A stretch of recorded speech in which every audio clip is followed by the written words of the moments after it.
sick is all that? You get back into your bed and stay there. All right, I'll do it if you just calm down. I'm calm. Now you do as I tell you. You're a sick man. You're deathly sick. All right, all right. Hurry, Ellie, come quick. Uncle Jed's sick. I'm coming. What can I do to help?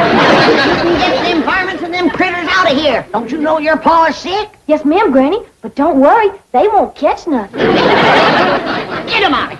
Get him out. Jethro, you go get me a mud dauber's nest. Some rich weed, some dog banes, some stump waters, dried beetles, and some lizard eggs. I got doctoring to do. I ain't never known Pa to be sick before. That man's never ailed a day in his life. What you reckon it is? It's city living, that's what it is. There ain't enough outdoors for a mountain man like Jed. They keep filling it up with buildings. First thing you know, all the outdoors is going to be indoors.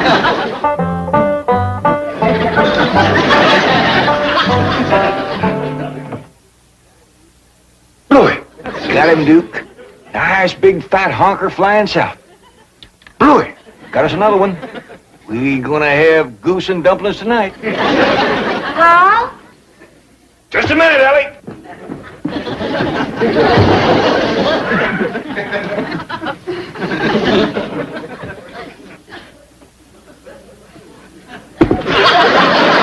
Come in.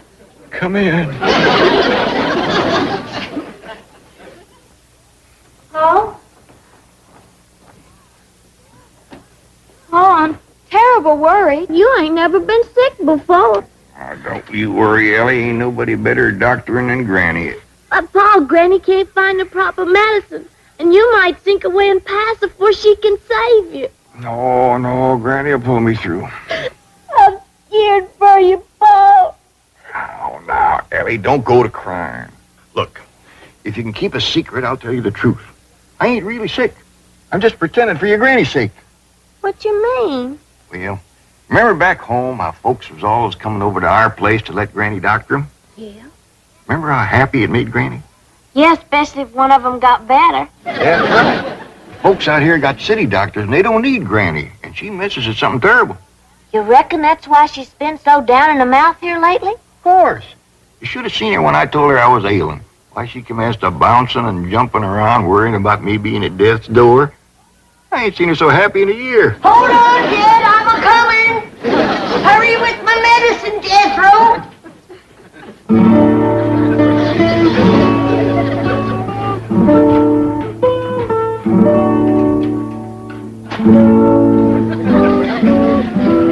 Jed, I don't want to worry you, but you're an awful sick man. Granny? Shh. Save your strength. You're wrinkling awful fast. Granny, your specs is all steamed up. That's due. Well, get him off the bed. Jed, I don't want to worry you, but you're an awful sick man. I know, Granny, but anybody can save me, it's you. That's the truth. Ain't nobody can doctor like you. It ain't no credit to me. I was born with the gift. Here's your medicine, Granny. Hey, Uncle Jed, you don't look sick to me. Hey, come on, let you and me go hunting. Come on. Hey, look, see, Granny, he's dressed to go hunting now. I'm ashamed of you. Now, Granny, Don't you know that every mountain man wants to go to his reward with his boots on and his gun at his side? Now, cover him up. Not all the way. He ain't gone yet. I ain't gonna let you go, Jed. Thank you, Granny. Let's get busy. Jethro, get my medical tray and set it on the bed. Yes, Granny. Ellie Mae, shut the door and the windows. We gotta trap them city germs that's in here and commence to fighting them. Yes, I'm Granny. Jethro, drop this in my boiling water and get my vapors to fusilating. This is a make-do remedy, Jed. Because Jethro couldn't get me any stump water, dog bane, or lizard eggs. What is it you're fixing to give me, Granny? Brand new, Jed. It's in the trying out stages.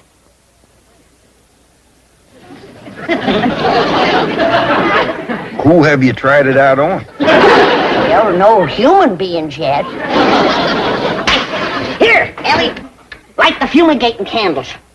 Jethro, start a fire and throw some of that skunk weed on it. I'll put them germs down with my putting down powder. Nothing can live through this, Jed. I believe you, Granny. Granny! You get back to bed, you poor, sick, miserable, frail old man. Granny, I can't breathe. That's why I'm doctoring you, you darn fool. Granny, will you listen for a minute? You get back to bed. Don't you know that you're at death's door? Don't hurt him, Granny. I'll take a club to him if he don't lay down like I tell him to. Go fetch my shoes. 3, 4. Well, hi, Mr. Drysdale. Oh, good morning, Ellie Mae. What you doing? Well, I'm taking my morning constitutional. You are? Yes. It's got me in the best shape since my army days. I feel that. And they say bankers are soft, eh? Well, you sure are nice and soft. Maybe by mountain standards, I'm no Tarzan. But I assure you, my Beverly Hills physician is going to be amazed when he examines me this morning. How come? Because of my condition. You know, every morning I walk all the way from my front door across your lawn and over to that bird bath. Why? Ain't you got no place to wash up? How's your father? Well, right now he's trying to get Granny cheered up. She's been missing the hills back home something awful. Oh, what's the matter? Is something wrong? Well, you see, back home, folks was always coming to Granny for doctoring. Nothing pleasures her like telling folks what ails them and what to do about it. Well, I'll do my bit. Granny, Mr. Drysdale wants to talk to you. Yes, Granny, I need your advice and your help. He's ailing, Granny. Feeling right poorly. Stick out your tongue. Them city germs. Yes, I agree. Now, can you help me? I'm probably the only one who can. Jethro, get him up to the sick room and see that he gets to bed right away. No, I don't have time for that. Just a little poultice, something I can take with me to the office. Get him up to bed, Jethro. No, really, it's not that serious. Besides, I have an examination at 10 o'clock. You'll get examined when I get around to you. Now get him up to bed, Jethro. And Yeah, then you Granny. go find me some stump water. Wait, stop! I haven't got time for this. I've got to get down. You leave patience. No stump water. It ain't easy being a doctor in Beverly Hills. Uh-huh. Yes. Fine. All right. Thank you, Mrs. Drysdale. I'll try there. She thinks he may have stopped at the Clampetts next door. You're going to be amazed when you examine the chief. I am. He's in splendid physical condition. Been walking every morning. To the bank. No, it's the neighbor's bird bath. But it's a nice little jaunt. Well, I'm glad to hear it. Most bankers are soft as marshmallows. Till you try to borrow money from them. Oh, hello, Granny. Jane Hathaway here. Is Mr. Drysdale there? May I... What? Sick in bed? At your house? Well, I'll send his doctor right over. What's that? I said he's already got the best doctor in Beverly Hills. Now, excuse me, I'm too busy to talk. She says he already has the best doctor in Beverly Hills. I'd better get over there right away. Best doctor in Beverly Hills? How can there be two of us? What did Jethro do with my clothes? I only give them to Granny to have them fumigated. Well, clothes or no clothes, I am leaving. You ain't got no chance of getting down them steps. Granny watches them like a hawk. Let's go take a look out the window. Alex, pretty far to jump. Well, maybe you can make that limb of that tree yonder. Well, I'm in pretty good shape, but not that good. Shut that window! I just had these germs put down. Now you open the window and let him in again. Well, Granny, Mr. Drysdale feels pretty good. I think maybe he's well. You get back to bed. Oh, no, he's right, Granny. I feel wonderful, perfectly marvelous. Of course you do. I've been doctoring you. Oh, and you're sensational. You know you've made me well. I had you well. Then you opened that window and breathed in some more germs. Oh, no, I didn't. Honest. I opened the window, but I didn't breathe. Oh, I swear it. I held my breath, didn't I, Mr. Clampett? Granny, I swear I ain't actually seen him take a breath in 5 or 10 minutes. Lung lock. That got him breathing, but he's still wheezing an awful lot. You get into bed. Get into bed. I've got to get to the bank. You gotta get into bed. No, really, I can't. You know that your life is hanging by a thread. Get into bed. Turn fool and lie down. This calls for a different kind of medicine. I'm going down to the kitchen and whomp it up. Neither one of you get a foot out of that bed, you hear me? You just lay there and listen to that music. And be glad it ain't harps you're hearing.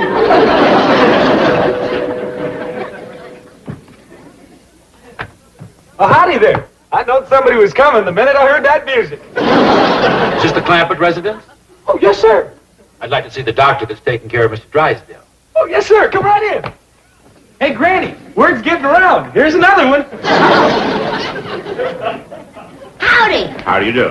Well, I see you got your things with you. You figuring on staying for a while? As long as necessary. Praise be. Here's one that understands a great doctrine takes a little time. Thank you.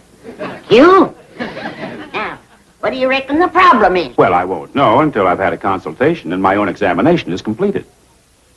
We're going to get along just fine. Thank you.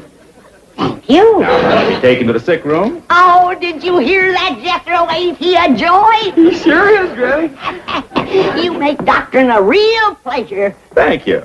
Thank you. Now take him up to the sick room, Jethro. I got work to do in the kitchen. I'll be up to see you directly. Oh, now you won't have to climb these stairs again. I'll come out to the kitchen and see you there. Lord love you. You're so nice. You about got me to bawling. But don't you worry. If great doctrine can do it, we'll come through as good as new. Thank you. Thank you. What a lovely little woman. She sure is. Hey, this way to the sick room. Hey, what you got in that there little bag? Everything I'll need, I'm sure. Well, that's good, because we're running low on nightshirts.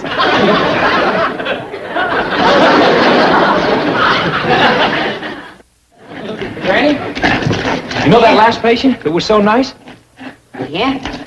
Well, he weren't so nice when I asked him to take off his clothes. Why? What happened? Well, he commenced to bucking like a steer, kept yelling for the doctor. But I knowed you was busy, so I just put him to bed and locked the door. Jethro, let's hurry, Ellie. I gotta pull them 3 back from the brink of the grave. Lizard eggs. Ain't got none, Granny. I forgot. Well, give me some gunpowder. Sometimes that works just as good. Ellie, careful. 3 ailing is enough.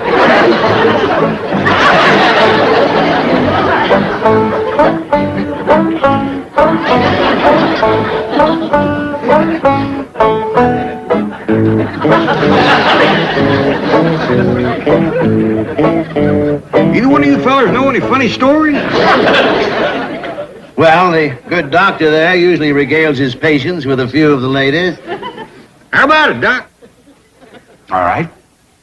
Have you heard the one about the busy doctor who made a house call? Was seized, forcibly undressed, and thrown into bed? No, what happened? Well, his patient was a rich banker. So this busy doctor doubled his fee. And if he has to stay locked up here much longer, he's going to triple it. I didn't ask you to come here. But if you're going to charge me, then by George, you're going to examine me. So get your bag of tinker toys and get at it. Show a little more respect for the dignity of the medical profession, shall we?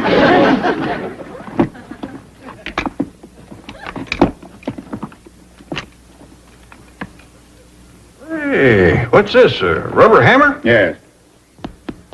Well, I see where it'd be nice and quiet, but I don't see how you'd drive any nails with it. I don't use it for nails. Oh, good. What's that thing? This is a stethoscope. With it, I can listen to the patient's heart and lungs, like this. Ooh, that's cold. What'd you say? I say that's cold.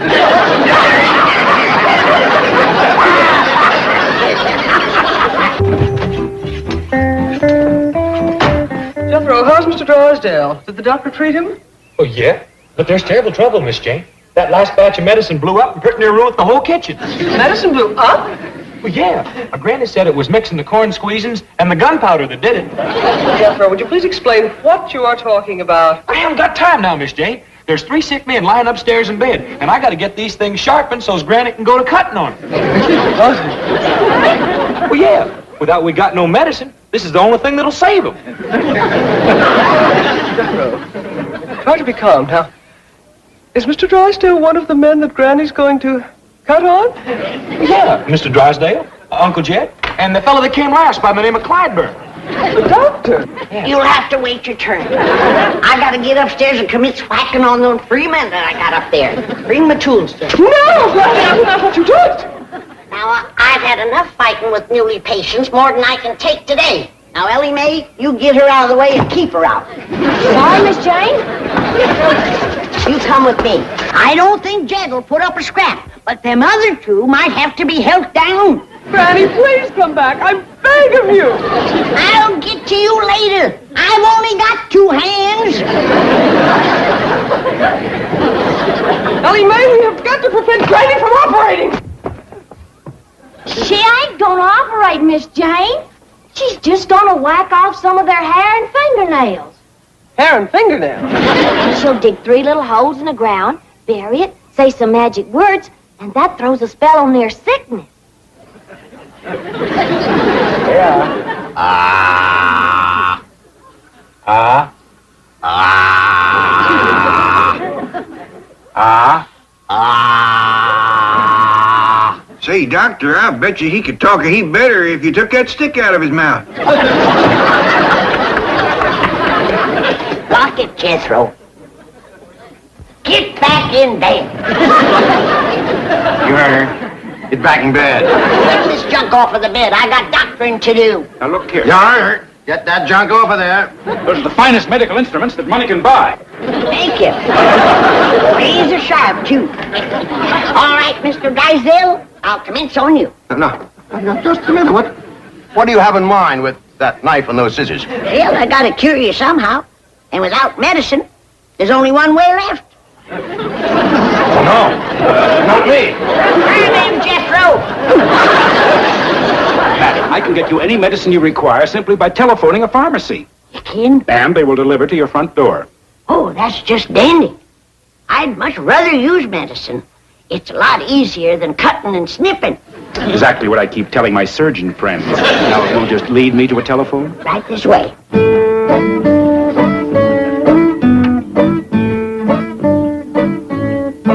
Child's Pharmacy? Petey? Yeah, it's me. And look, I'm going to put this lady on. She'll tell you all the medicine she needs. I want you to give her A1 service. Attaboy. Right. I'll go reassure Mr. Drysdale. He seemed a little panicky.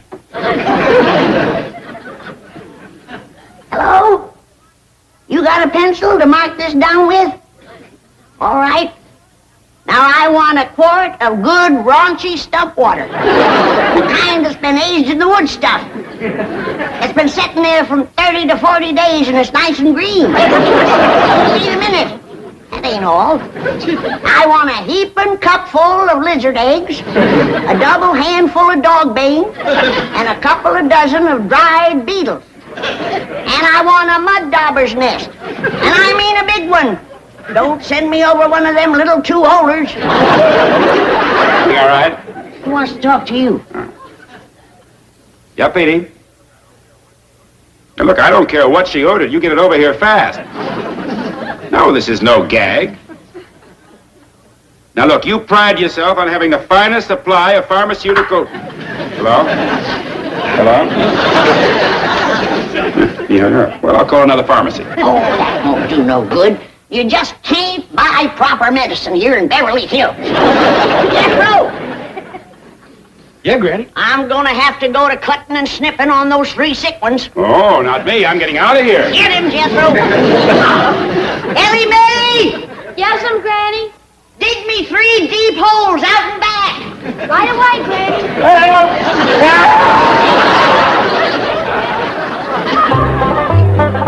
How do you feel, Jed? Better than brand new. Granny, you done some doctoring in your time, but today beats all. Took a heap out of me, Jed. Especially clipping and burying all that hair and throwing my spell. But I reckon it was worth it. Yonder comes a living proof. How do you feel, boys? Fine, Doctor. Oh, just fine. Come back and see me anytime you need me. Yes, we will.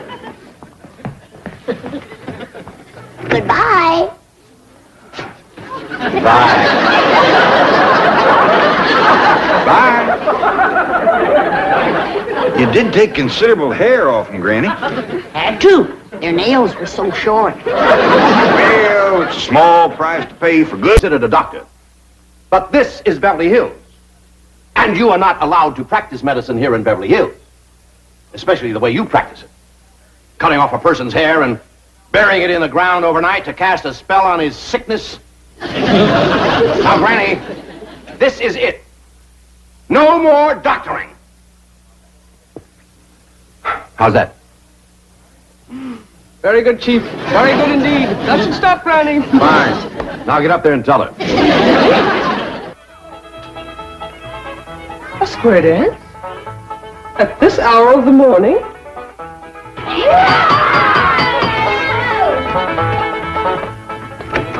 Howdy there, Miss Hathaway. Come in, come in. Howdy, Miss Hathaway. Look who's come out here to help us celebrate the holidays. Holiday? What holiday? What holiday? It's Possum Day. Remember, Niall? Of course she does. Anybody who disremembers ought to be stood up against the wall and shot. Granny, it just slipped her mind for a minute. It'd come back to her when she got downtown seeing the parade. Sure it would. Boy, I can't wait to see that parade.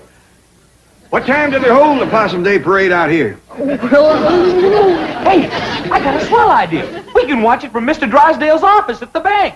Yeah, it looks right down on the main street. You get a good look at the possum juggler. Possum juggler? Yeah, that's the fellow. We got a good one back home. He can juggle 3 live possums in the air at the same time, whilst the 4th sits on his head and waves a little flag. How about it, Miss Jane? Can we watch the Possum Day parade from Mr. Drysdale's window? Oh, well, I'm afraid not. Of course not. What's the matter with me? They wouldn't have them banks open on Possum Day? Well, we could just leave early and get good places, couldn't we, Miss Jane? And until then, we're going to have us a hoedown. Come on, Miss Jane. I'm afraid I haven't time now. You see, I really came to deliver a message for Granny. Who from? Mr. Drysdale. I reckon he wants to thank you for curing him of his sickness. Well, it did take a heap out of me, Jed, throwing them spells. What's the message? Well, Mr. Drysdale says to tell you... Yes? Well... He says, Happy Possum Day!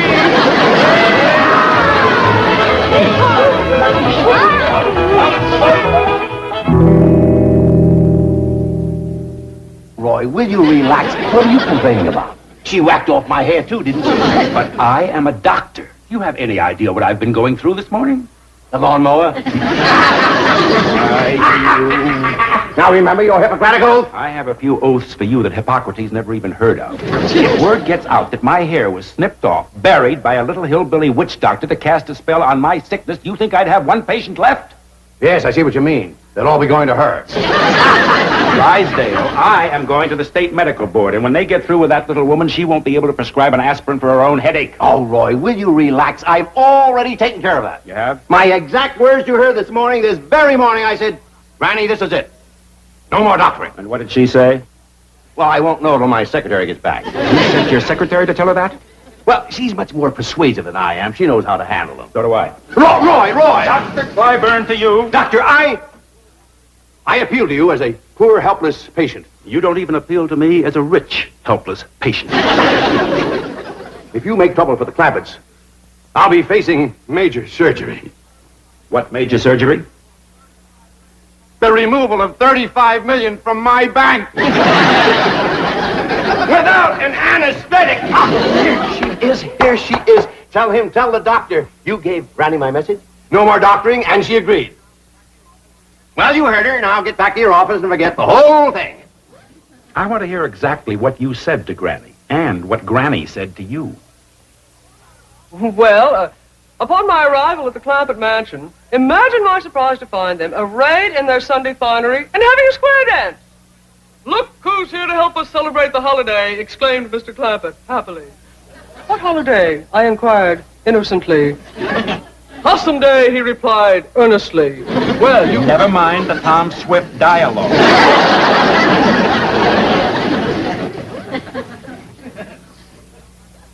Did you tell Granny to stop practicing medicine? Well, not in those words, no. No, she said it in much stronger language. Tell me. And without the adverbs, please. I am a busy man. I still have a medical practice, as long as I keep my hat on. Now, what happened? Chief, are you going to allow him to treat me this way? No, I'll do it. Now what happened? Well, they kept asking if they could watch the Possum Day parade from your window here. That does it. Doc, listen. You listen. That little woman is a menace to the health of this community. She is going to celebrate Possum Day in the clink. Possum Day? Dr. Pfeiffer. Doc. Roy, boy. You are constricting my brachial artery with your hemostatic grasp. What? Get your cotton-picking meat hooks off my arm. Look, I'll go see the Clampetts. I'll talk to Granny. I'll give her the message myself. I'll give her an ultimatum. I'll give you 1 hour. Oh, thank you. Thank You are... You are constricting my dorsal metacarpals.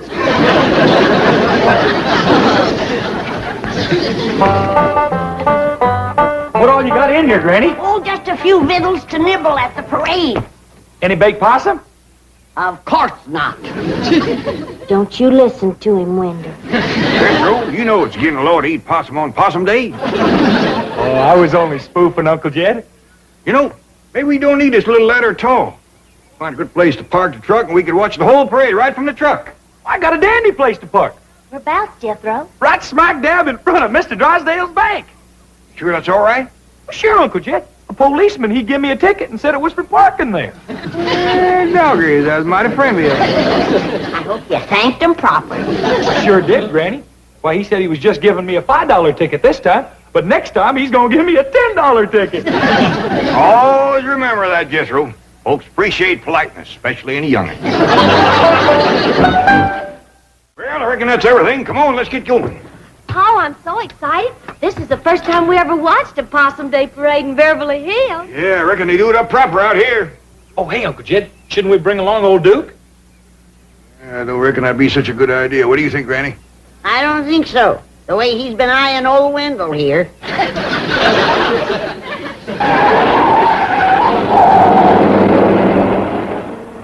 It's Miss Jane and Mr. Drysdale. I reckon they's going to join us for the parade. Wait! Wait! Oh, thank goodness we caught you. Get in. Where are you going? We're gonna watch the Possum Day parade from your bank. Well, I'm afraid there's not... Granny, Mr. Drysdale has something very important to discuss with you. Well, can he wait till after the parade? Yeah, we don't want to miss the possum juggler. That's the best part of the parade. There isn't going to be... I believe the medical crisis can't wait, not even for 1 hour. Oh, yes. Granny, may I speak to you alone? Oh, yes, you go on inside. I'll be right in.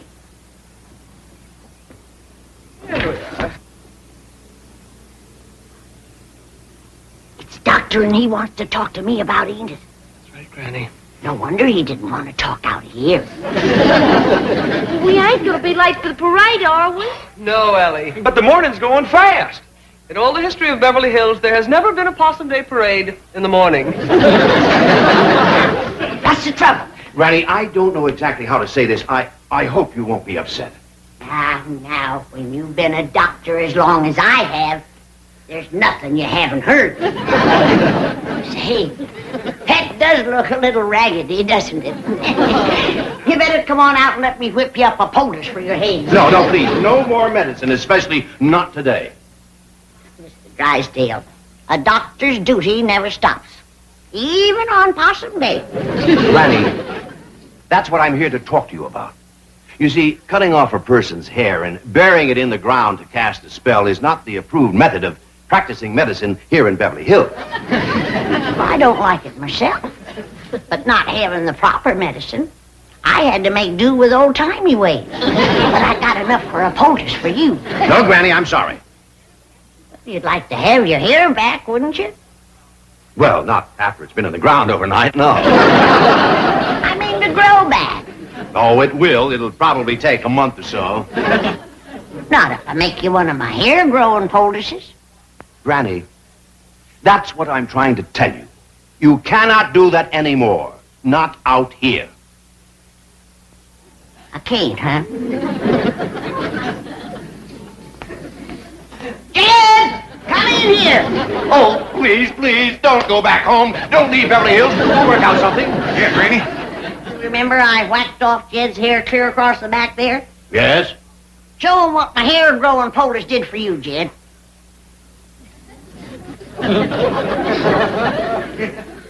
It's a mite ragged. It ain't been trimmed yet. Why, that's impossible. You can't grow hair like that overnight. Ow! It's real. It's actually growing right out of his scalp. That's what Granny's poultice does. It just draws the hair right up through your hind.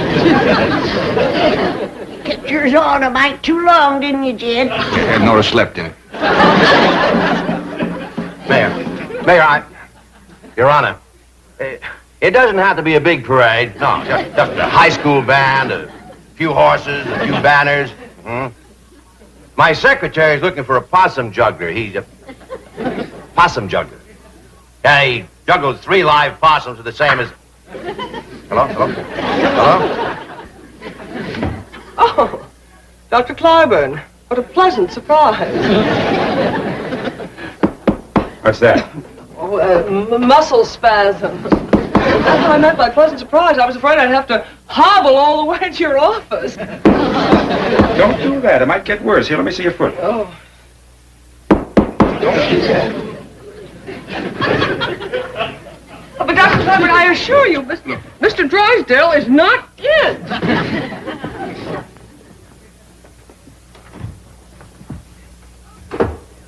See? Told you. Not here.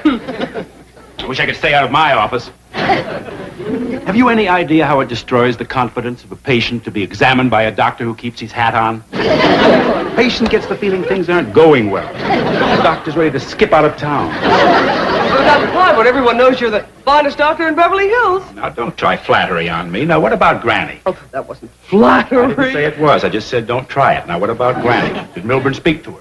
Absolutely. I drove him there myself. Did he lay down the law, tell her no more doctoring, or did he chicken out as usual? Oh, Mr. Drysdale is not one to chicken out. He has an excellent war record. Yes, I've heard it.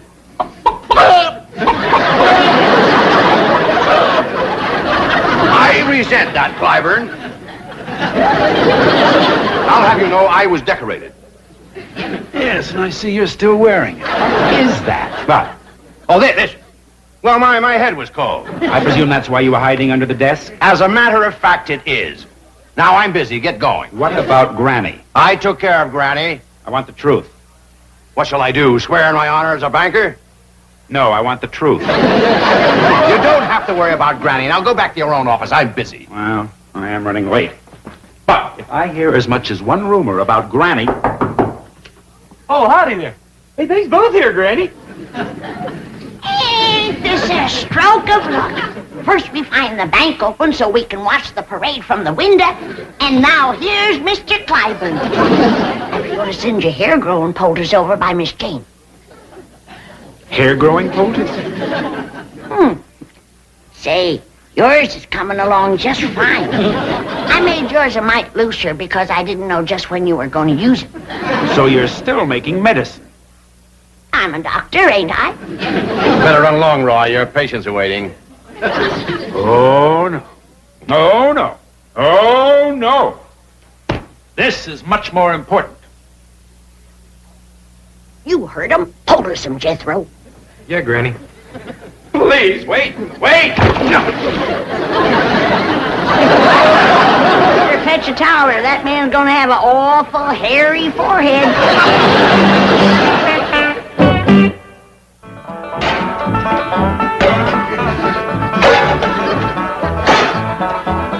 Granny, how many of my critters can I take back home with me? None that you didn't bring with you. I don't want nothing around that's gonna remind me of this miserable place.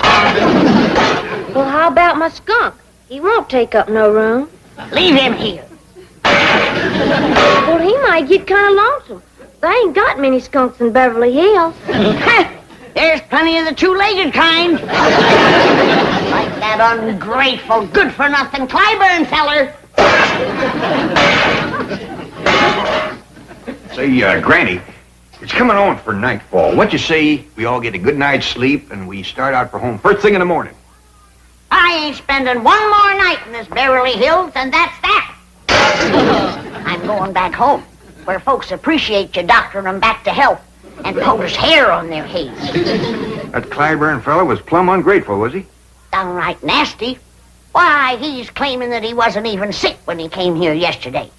He says that Jethro put him to bed against his will. Why, he's even claiming that he's Mr. Drysdale's doctor. You don't say. I cured them both. Now he's wanting all the credit. Hey, let him have the credit. It ain't that, Jed. But it's the meanness of the man. Why, he yanked my POTUS off his head and throwed it out the window. Then he poked his finger in my face, and he says he's gonna get after me with a doctor's board. What's a doctor's board? I don't know. But it must be big. He says 4 doctors sat on it. That's when Jethro came in. Right, Jethro? Yes, sir, Uncle Jed. I said, you take a board to my granny, and I'll bust it over your head. I don't care how many doctors is sitting on it. Well, I reckon he was considerable provoked to see that. I was pretty provoked myself, waiting outside. Why, what happened to you? Well, as you know, this policeman give Jethro here a ticket for parking in front of the bank. A $5 ticket. Well, when a policeman come by and tried to give me another ticket, I said, no, thank you, we already got one. It's all the same to you, I'll take the money. Well, he commenced to mean-mouthing me, and I said, now, hold on there. If that's the way you're going to be, we won't take your money or your ticket. What did he say to that? He asked me if I want to come down to the station with him, and I said, no, I don't want to miss the Possum Day parade. Well, what did he say to that? He said there wasn't no Possum Day. No Possum Day? That's what he said. These folks don't appreciate nothing out here. Jethro, you call Mr. Drysdale at his bank, and you tell him to send over your Uncle Jed's $35 million right away. We want to take it with us. But Granny, $35 million in cash. You can't possibly. You want it in what? Nickels, dimes, and quarters. Hello? Granny? Hello? Well, the Possum Day parade's all arranged. First thing tomorrow morning. Let's see, we're going to have an elephant. Too late, Chief. The Clampetts are leaving. No. Tonight. No. And taking their money. No. I thought I'd drop by on my way to the medical board. They'll have my report in case Granny tries to practice medicine again. How many doctors did you say were on that board? 4, all top men. Well, you're going to need all 4. Oh, Chief, remember you're a bank president. Allow me to hit him. Now, what's the matter with you two? Look, Milburn, aren't you content just to look like an idiot? You have to act like one, too. And will you take off that silly-looking baby bonnet? Hair. Chief, you've got hair. Hair where? Of all places, on your head. Granny's poldest. It works. Look who has hair. And who has it? It is a medical impossibility to so stimulate the cranial integument as to produce in a few short hours more than a microscopic filamentous outgrowth of modified epidermic tissue known as hair. She did it. That little hillbilly witch doctor did it. Go, Chief. Grab your coat and get your hat. There's still time to stop them. I won't do it in that stat. Please, Granny, I need my hair. You can't refuse me. You're my doctor. Hey, Granny, guess what? They do have Possum Day out here. They just celebrate one day later than we do. Yeah, and they're going to have a parade tomorrow morning. And Mr. Drysdale and Miss Jane say we can all be in it. And them too. We might even let him in it. I played bass drum in the Harvard band. I was once a drum majorette. It would be a bit of a shame to have him march in the Possum Day parade looking like that. Yes, it would. It would. All right. I'll make you a POTUS and you can sleep in it tonight. Thank you.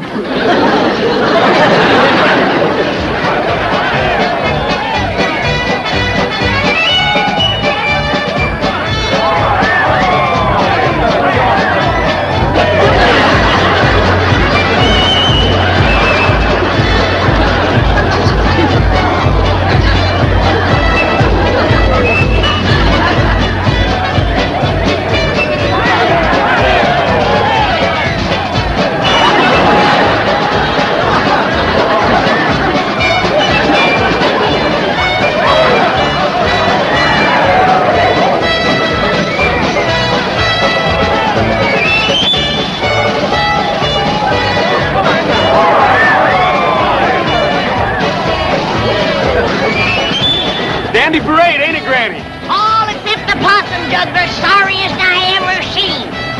Well, she's doing the best she can.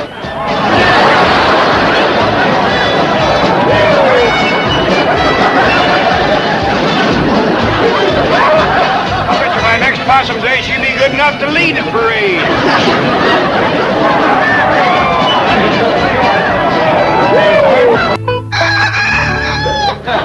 Get going.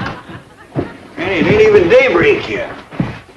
Earl, did you have to crow this early? You did fine, Earl.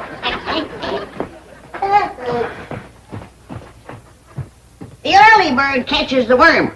When we plow up that front yard out there, you're going to be up to your wishbone in them.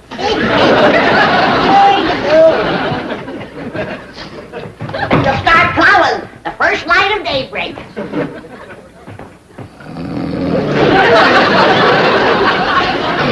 Shame on you.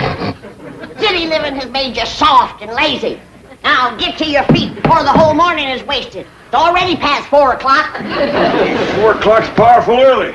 No, not when you have the whole front yard to plow, and corn to plant, and taters, and turnips, rutabagas, and onions, and oats, and barley, and watermelon. All right, Granny, all right. Now you get in the kitchen and get some breakfast on the table, and we'll be in directly. See that you do. Let's eat us a good big breakfast, Jethro, because you and me are going to be pulling that plow. Paul? No, Ellie, now I know you're strong and you're willing, but this here is Beverly Hills, and just wouldn't look right for a young, pretty girl to be pulling the plow. No, Ellie. Uncle Jay, what Ellie's trying to tell you is that we went out last night and got a mule to pull that plow. You did? Well, yeah, like you were saying, this here is Beverly Hills, and we got to keep up appearances. Where is it? Well, it's tied to that big tree out back. Well, Jethro, he didn't look too happy there, so I bedded him down. Good girl, Ellie.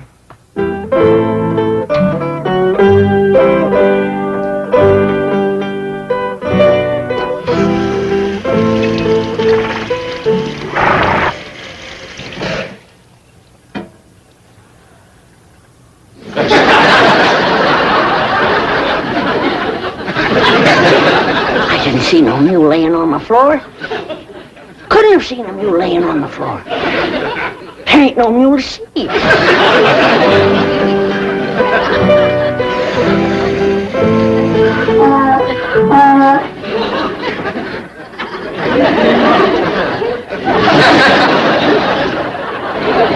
How's it going, Granny?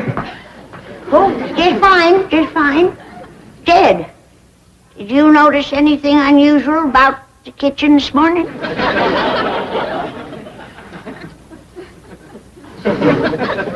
Nope. Unless you mean that mule sleeping on the floor over there. Oh, praise be, Jed. I thought I was having visions. Who brought him in here? You know as well as I do who's always bringing outdoor critters indoors. Well, see if you can get him back outdoors again. I don't cotton to mules laying around my kitchen. Tain't neat. I take care of him. Now then, young feller, if you'll just come along with me quietly. Don't rile him, Jed. I got kicked by a mule once. I want to tell you, it's smart. Granny, can I help you? You can help your pa get that mule out of here. You sure can. You won't move for me. Well, y'all just stay here and I'll talk to Nelson. Nelson? Come on, Nelson. If she could just talk to folks the way she talks to critters, we'd have us a politician in the family. Get that mule bed out of here and wash up for breakfast, all of you.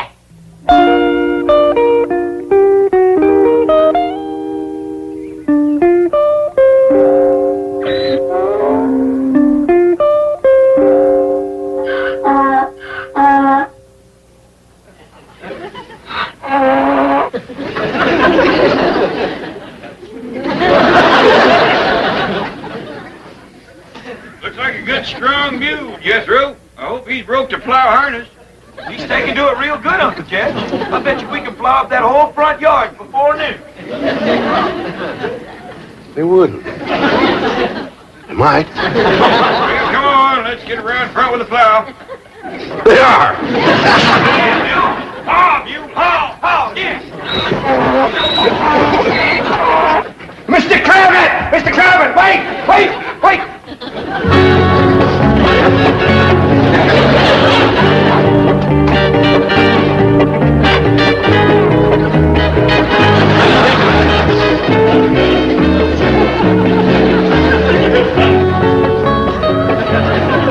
Oh, and Jethro's bringing the plow.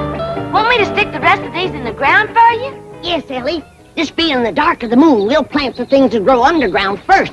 Like our taters and our turnips and our onions and our beets and our radishes. Then comes the light of the moon, and we'll plant our corn and our beans and our tomatoes.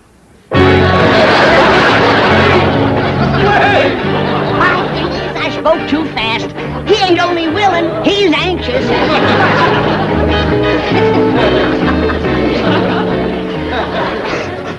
Oh, howdy, Mr. Drysdale. Is them your work clothes? So, Ellie, and just because you're such a nice neighbor, I'm going to let you plow the first furrow. But unless you've got tough feet, you better put on some shoes. Granny. Ellie. Please. He is anxious. I'll go see what's holding up the men folks with the plow. It ain't no use, Uncle Jed. This here mule's done made up his mind. He gonna sit for a spell. Yeah, knowing mules like I do, we might as well set for a spell, too.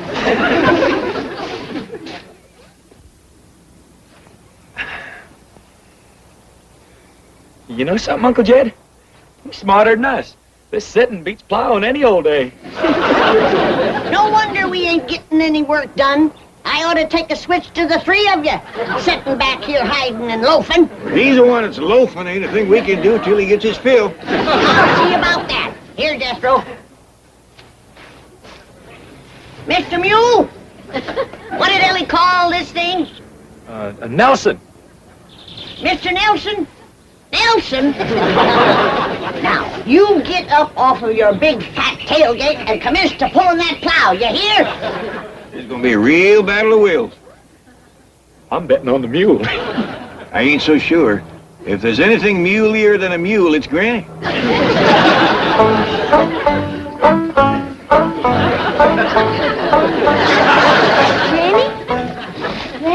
Ellie Mae, you busted the spell. Another minute and I'd have had that fella buffaloed. What's the trouble, Ellie? Mr. Drysdale said if we go to plowing up that front yard, a whole neighborhood will come storming over. Well, that's dandy. We got enough work for all of them. Well, I think you better have a talk to him, Granny. Sure is stirred up. All right, but you get that mule on his feet. Nelson balking again, is he? That's a fact.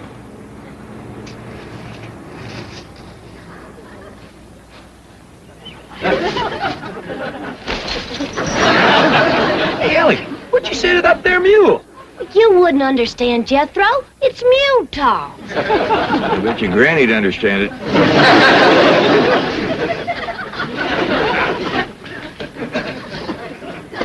Hold on there! What are you doing? Granny, you can't grow things like turnips and onions here in front of the house. That's turnip and onion soil if I ever tasted it. You can't grow anything. There's a zoning ordinance here. Now you tell me. I already swallowed it. Bless you. Thank you.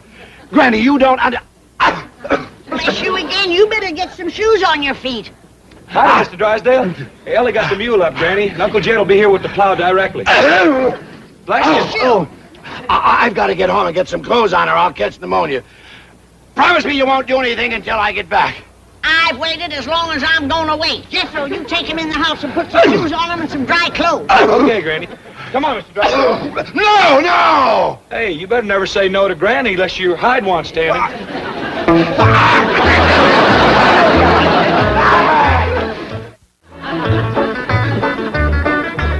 Drysdale or no Drysdale, I say let's commence plowing. Well, you promised him he could dig the first furrow, Granny. I reckon that is a thrill for a city feller. We can wait a mite longer. Yonder comes some more help.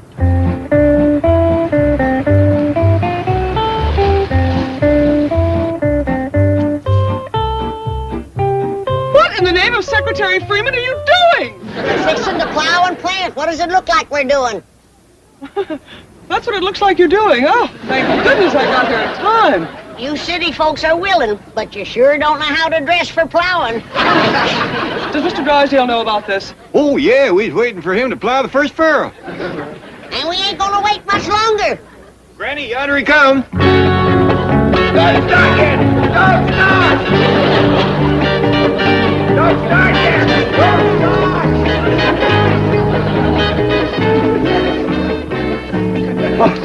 It is Mr. Drysdale. I reckon he ain't done much plowing or he wouldn't be so all-fired anxious. Miss Hathaway, am I glad to see you. The Chiefy, you can't plow up this front lawn. There's a zoning ordinance here. I figure a little fertilizer will take care of that. Have you taken leave of Oh, your... shut up!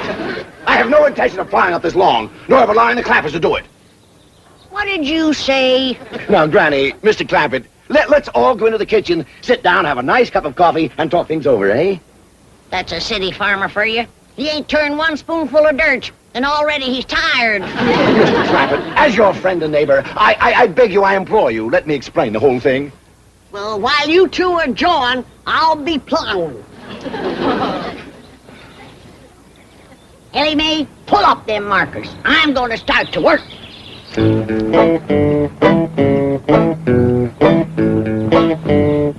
Giddy up, Mule!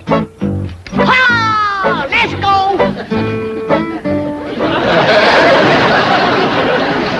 Here he goes again. Ellie Mae, get that Beverly Hills jackass on his feet. Should I, Pa?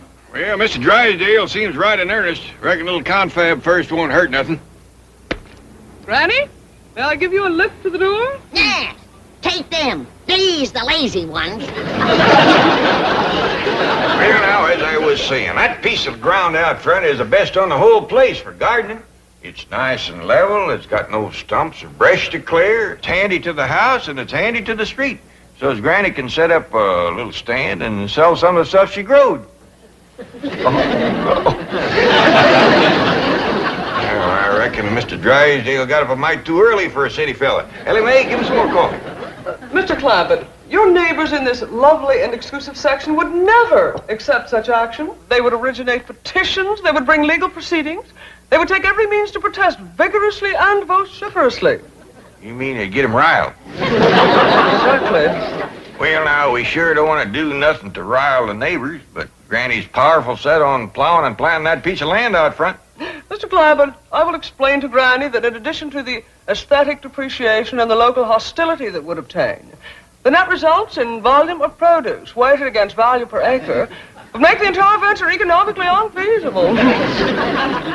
Well, if you're going to explain it to her that way, I might just as well start plowing.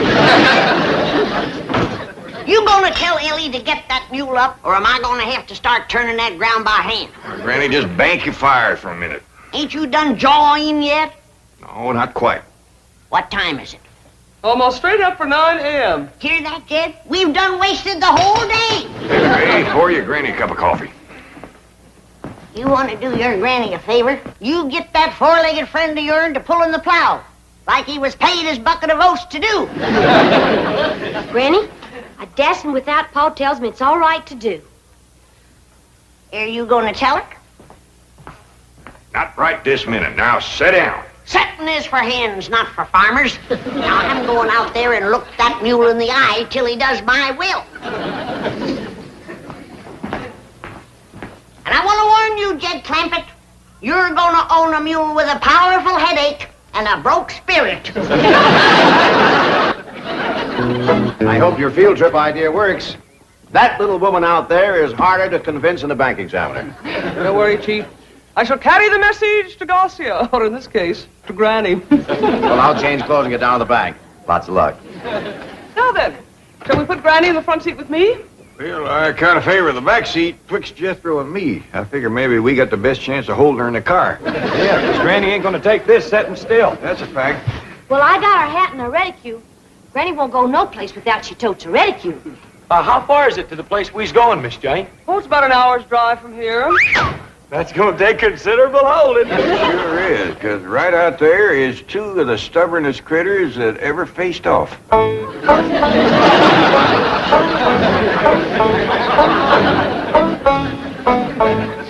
You're getting a headache. You're getting a headache. Sure, 'cause I sure am.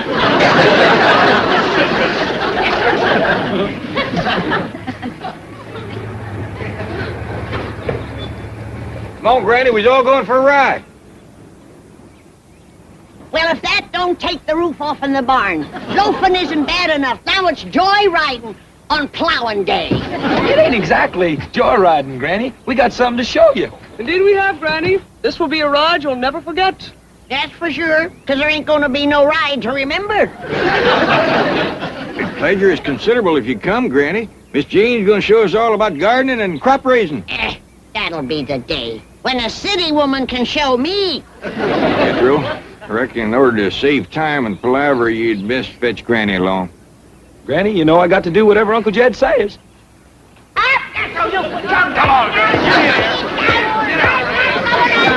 Now, you have yourself a good time till we get home. There's lots of food and water, and you can go for a swim in the cement pond if you want to.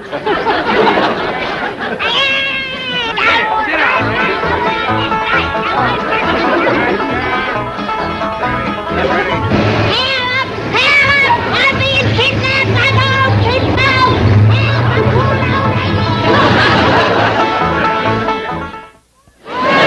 This was my idea, to show you how unnecessary it is to plow and plant.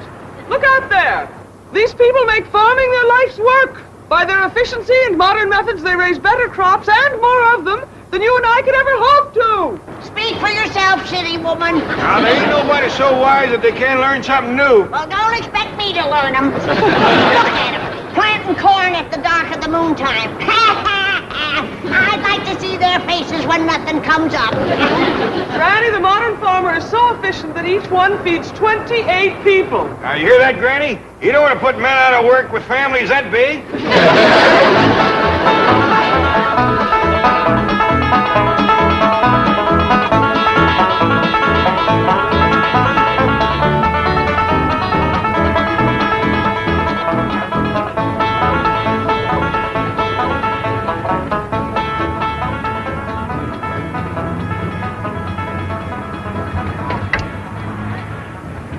How come we stopping here, Miss Jane?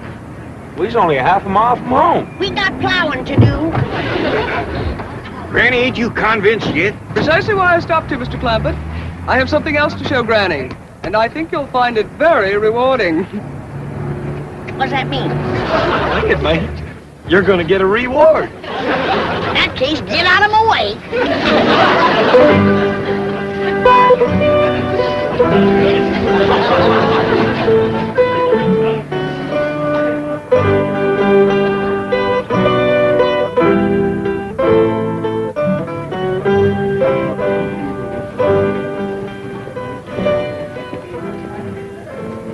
Now, Granny, while the others are exploring the rest of the market, I want to show you how unnecessary it is to plant a garden.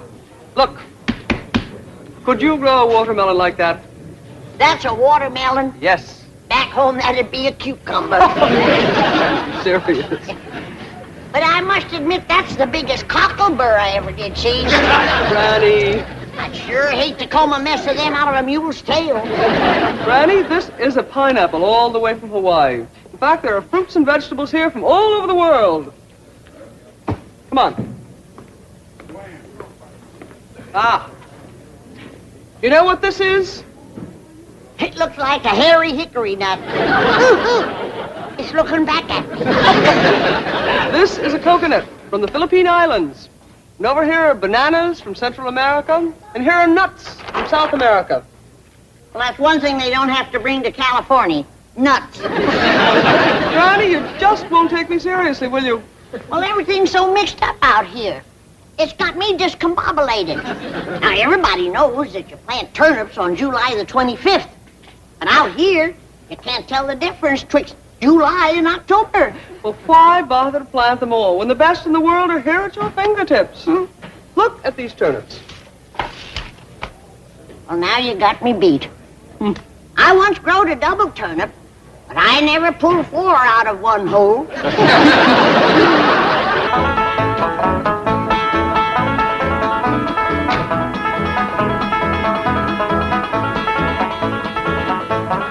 Well, Granny, how'd you like the trip? I liked it fine.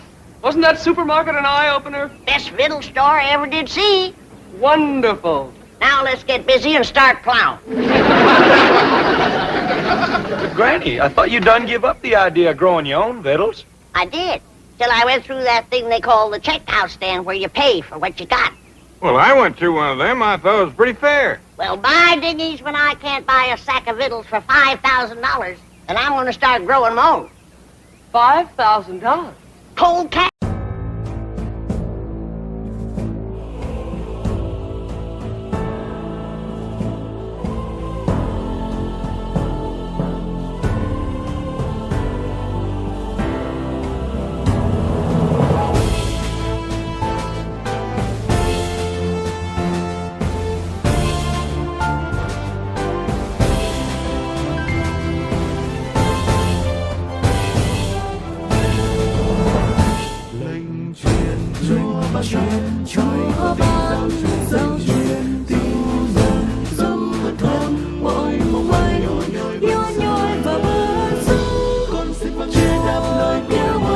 Straighten out, Granny. You see, in the school where Ellie's going, there ain't no boys there. What kind of a fool school is that? I want Miss Drysdale to hear it was her idea. I might have known it. That woman is a troublemaker. She never did cotton to us living here, and she's up to something now. I'm gonna learn her to mind her own business. Now, hold on there. Hold on. Back up. Miss Drysdale done Ellie Mae a favor to get her into that school. That's what you call a girls' finishing school. Without any boys, I don't know how they even get started. Well, here I am, Paul. Ellie Mae, you are prettier than sunup. And you want to waste her on a school full of girls. Come on in and see yourself in the looking glass. Paul, do I have to wear a dress? Ellie Mae, that's the dress that your Aunt Pearl made for you. Hey, this is all hand-worked, Ellie. Pearl spent 4 weeks on this. And 50 cents in cash.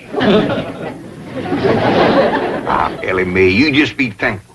Why, there won't be a girl in that exclusive finishing school with a dress like this. Like the lunch I fixed for you. I even throwed in a soup prize for the teacher. A nice, big, fat, baked old possum. Swimming in gopher gravy. I tell you, Ellie Mae, you're gonna cut a wide path through that school. Paul, why can't I wear my regular clothes to school? Because this is Beverly Hills and girls is just... Jed Clampett speaking. Oh, howdy there, Miss Drysdale. Well, yeah, she's just about ready to go now, but she's wanting to wear her old pants and shirt, and I told her that... It is? Well, that sure is going to pleasure Ellie. Well, thank you, Miss Drysdale. Bye. Miss Drysdale said it'd be just fine for you to wear your old pants and shirt to that exclusive finishing school.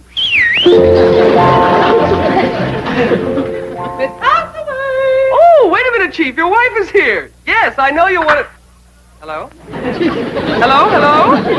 Hello to you. Any news from Milburn? Oh, yes, he'll be in Friday. Oh, good. I rather imagine the Clampetts will have moved away by then. Moved away. What have you done, Mrs. Drysdale? Only what you and Milburn have been urging me to do. Be helpful. I recommended a school to Mr. Clampett for his daughter, Ellie Mae. Oh, well, that was very nice. What school? One befitting the daughter of a Beverly Hills multimillionaire. Our most exclusive private finishing school. Not the Willows. Where else? You and Milburn keep reminding me that under her blue jeans and faded shirt, Ellie Mae is as good as anyone. She is. But those girls at the Willows are insufferable snobs. They'll cut her to ribbons. Well, don't blame me if she finds herself beyond her social and intellectual depth. I've been saying from the first that the Clampetts didn't belong. I've tried to spare them this humiliation. You are all heart. They must be on their way to the Willows. After the reception they get there, I rather imagine they'll be on their way to the hills or the caves or wherever it is they came from. Mrs. Drysdale, this may cost me my position here, but there is something I must say. You are a fink.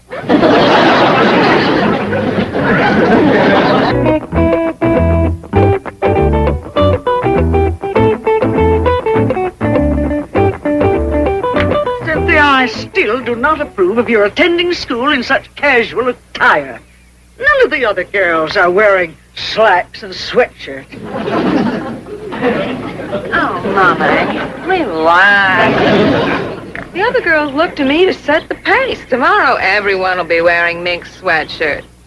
And then, of course, I shall switch to chinchilla.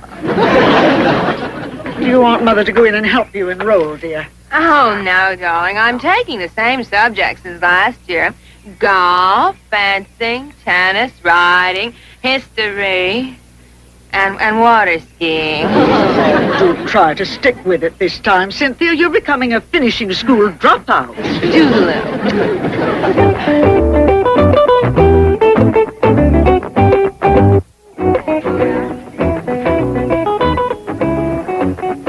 Who ran that up for you, Sin? My couturier, but of course the idea was mine. Oh, pardonnez-moi, mademoiselle. Je cherche mademoiselle Clampett.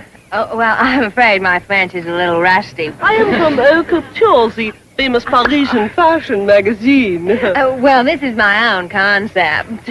Well, we cannot all be creative, n'est-ce pas?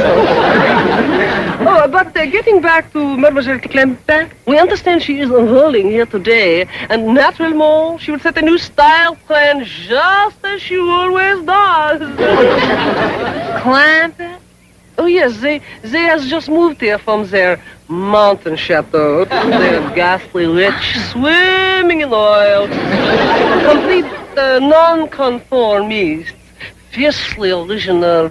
They sometimes weave their own cloth. Oh, well, that is original. I think she is arriving.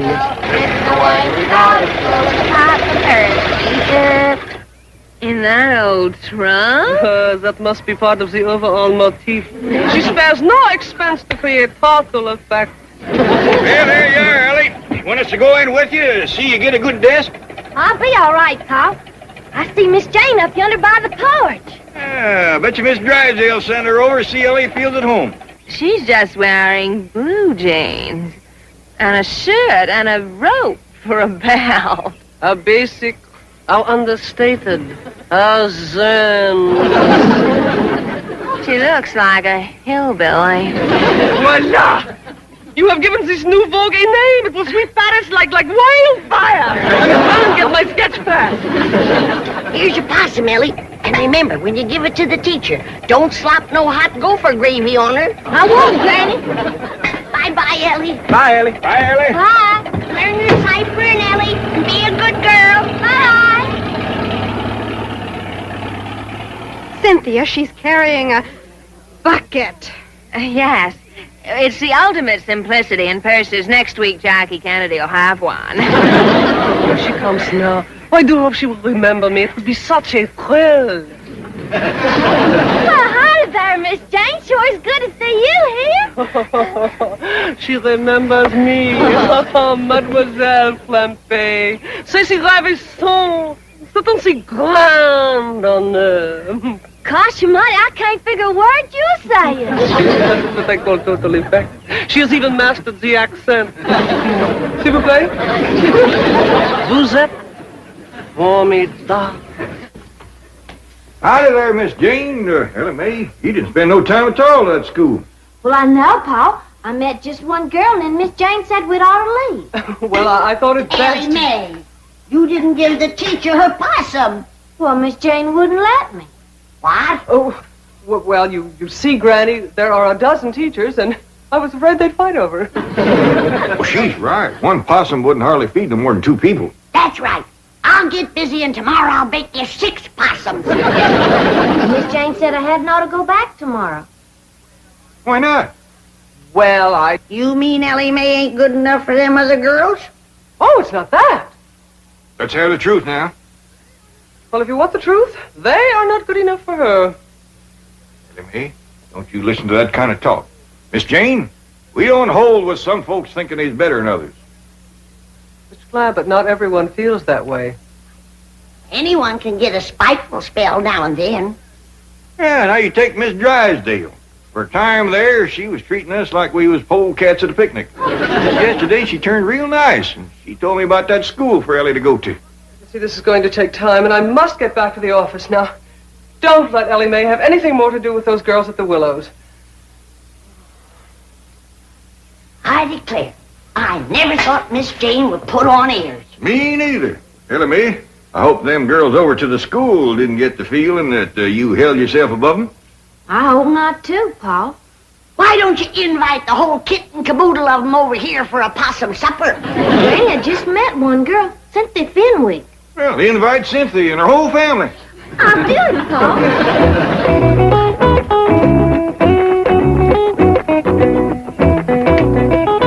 Oh, Cynthia, darling. Hi, Mommy, darling. Homework tonight, forehand bowling. Cynthia, the most ghastly person has been phoning for you today. Mommy, I don't even know any ghastly person. Precisely what I said. I said, see here, Miss Clampett, you ghastly person. Clampett? Ellie Mae Clampett has been calling me? Yes. And she had the cheek to invite us to her home. I suspect a kidnap plot. She has the strangest accent. Mommy, the Clampetts are the avant-garde social leaders of the season. Are you serious? Dreadfully serious. You mean we should accept? Don't just accept. Call them immediately and beg to be invited. Beasley, where's the nearest phone? Front seat or back? Front seat. I tell you, Granny, I never talked to nobody so pitiful anxious to come for victuals as them Fenwicks. He must have fell on hard times, Jed. You know, it turns out she's a widow woman. Oh, Ellie Mae, Miss Fenwick called back and she's coming for supper, her and Cynthia. Oh, good, Pa. Cynthia sure looked like she could use some victuals. Powerful skinny girl. I told you, Jed, they fell on hard times. That's a fact. Cynthia was wearing the oldest looking clothes I ever did see. She was? Had on the first she must have outrode 15 years ago. It barely come to her middle. And her pants had been worn till he was plumb shine. Her ma's in worse shape than she is. That poor old widder ain't got nothing to wear. You don't say. Well, it must have shamed her something terrible to have to say it, but right on the telephone she asked me, did she have to dress for dinner?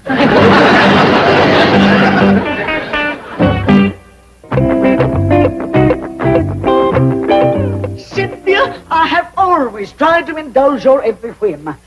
I've been a very generous and I've been a very understanding mother. But I refuse to go to dinner in blue jeans. Oh, Mommy. Either we go dressed in the height of fashion or I shall hold my breath until I turn purple. I think how that will go with this orange peignoir.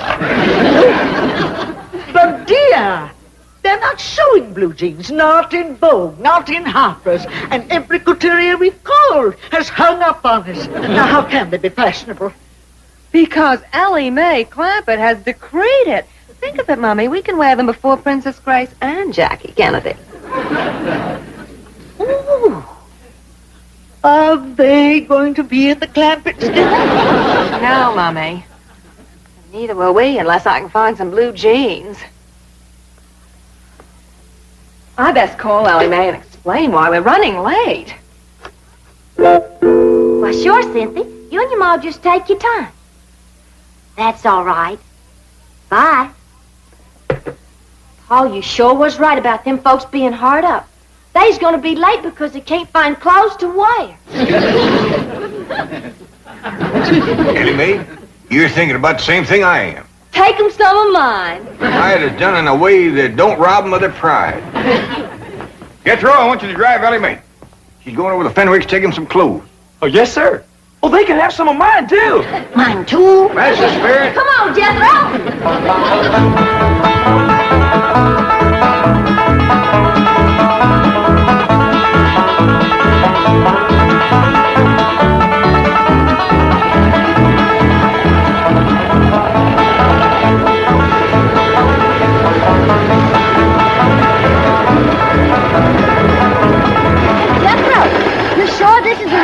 It's awful little. Yeah, this is it, all right, Ellie. Says right on it, Fenwick House. Reckon no one's home. That's good. We can leave these clothes without shaming them none. Yeah, I'll set them right inside the door.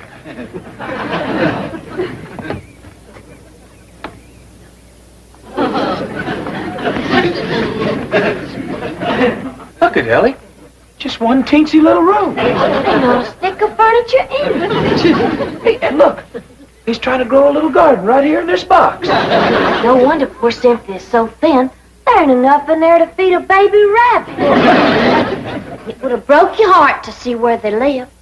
Their whole house ain't no bigger than a chicken coop. They don't even have a place to roost. Not one stick of furniture. No fiddles except some little old greens that's trying to grow in a box. Pitiful, just pitiful. You know, I always wondered why the Lord give us so much, but I reckon this is the reason. He wanted us to share with poor, needy folks like the widow Fenwick and her young'un. Now, Ellie Mae's brought them some clothes. Granny is going to give them some food. What they need now is furnishings for that poor little house of theirs. Now, quick, let's load up the truck before they get here. Granny and Ellie, you get some dishes and some eating tools. Jethro and me, you'll find us some furniture. I want you young'uns to learn something now that I hope will abide with you for the rest of your days. The greatest joy of living is a joy that comes from giving.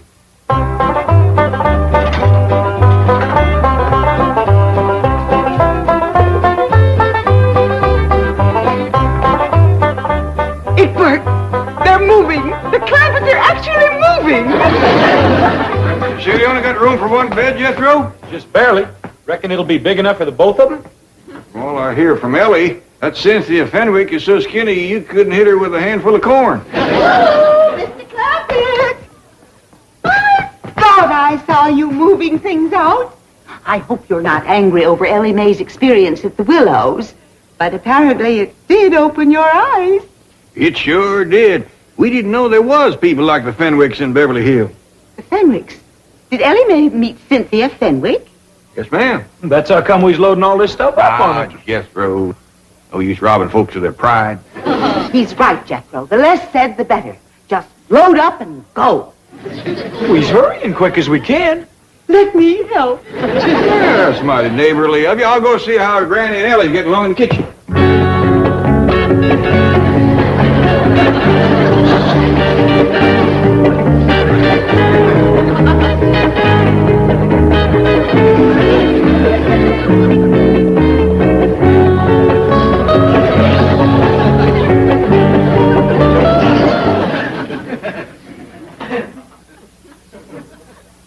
Come to the mirror, Mums. Let's see how you look. I can't look. I just can't. Don't be silly. Now, here's your bucket. Bucket. Well, it's part of the Clampett look. Now, of course, you must picture your hair in braids.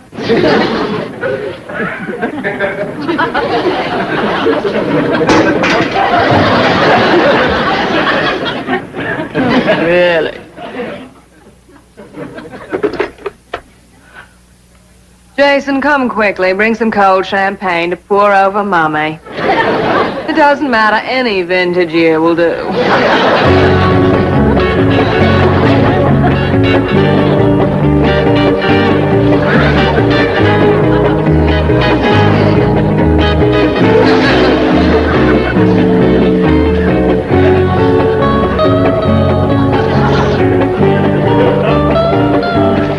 By doggies, I never seen a woman so overcome with the spirit of giving as Mrs. Drysdale. She's still toting things out. I wish she'd get the spirit and start giving some of her own things. If you don't let up soon, I may hint about that.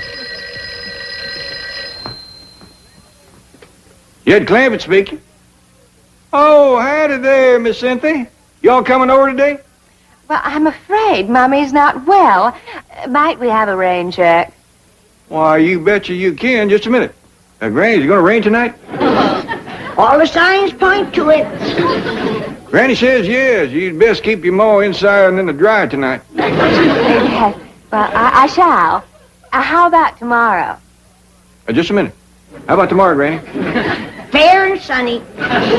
Granny says tomorrow be fine. You all come over and spend the whole day. Oh, thank you, Mr. Clampett. Thank you and bless you. We are so deeply grateful to you for your kindness and understanding. Well, I'd really just love to say more, but Mummy's fainted and I must attend to her. Well, yes, ma'am. You do that. Them Fenwicks is so overcome by that little show of kindness of ours that Cynthia just about bawling and the widow fainted dead away. Jed, you best come see the Mrs. Drysdale. I'm afraid she's going to strain something working the way she is. Yeah, I'll tend to that, Jethro. You get the truck under cover before it rains. Ellie, We gotta get upstairs and close them windows.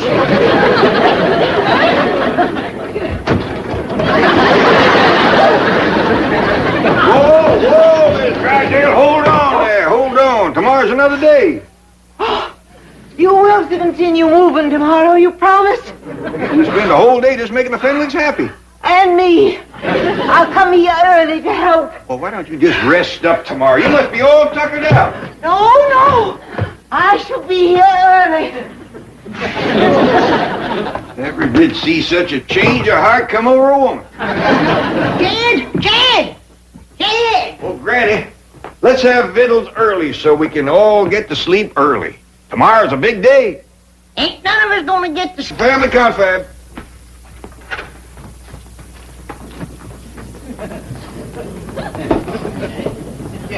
Well, as y'all know, poor widow Fenwick and her young'un is coming to spend the day, and we all got lots to do. Fenwick.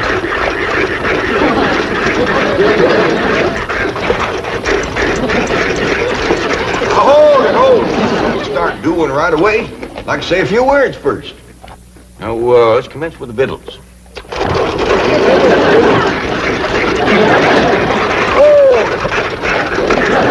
Oh, Granny, I mean the victuals for the Fenwicks. What you got planned? Possum stew, grits and jowls, some corn pone, and some pickled crawdads. Sound a little rich for folks that ain't ate for a while. Well, maybe you're right, Jed. To get the wrinkles out of their belly, I'll start them off with some nice hot owl soup. That'll be fine. Now, Ellie, you, Jethro, delivered them that box of clothes, right? That's right, Pop.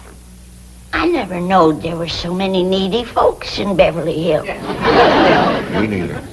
My doggies, you gotta admire that widow Fenwick. She's poor but proud. Jethro and Ellie tells me that right across the front of this little house of hern, she's got writ big as life, Fenwick House.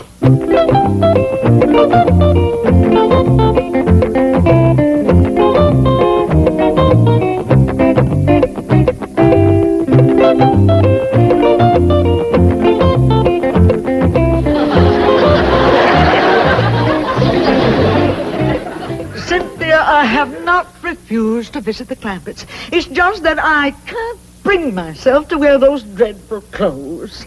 They are not dreadful. They are the very latest fashion introduced at the Willows Finishing School by Miss Ellie Mae Clampett herself. Don't you understand, Mummy? The latest thing is to look basic and understated. It has something to do with Zen. But they just don't look right. Mummy, when a girl as rich as Ellie Mae Clampett wears something, it's got to be right. Now, come on, let's not be the last millionaires in Beverly Hills to get the new look.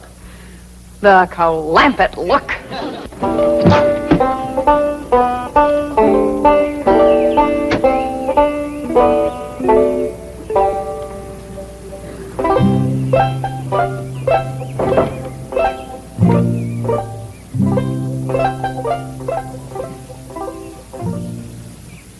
They found the box of clothes, Uncle Jed. Right here's where Ellie and me left them. Jethro, I seen places with little or nothing in them, but this is pitiful. A chair to sit in. Nor a bed, neither. Ain't got a wash bowl, or a pitcher to fill it with water, or a window big enough to throw it out. Hey, Uncle Jed, we gonna bring them some stuff? No, Jethro, you couldn't squeeze enough stuff in this place to make it fit for two women to live in. Well, then what are we gonna do? We gotta get him to move into our place. It ain't gonna be easy, with her being such a prideful woman. But it just ain't right for us to have so much stuff and to let them live here in a place like this.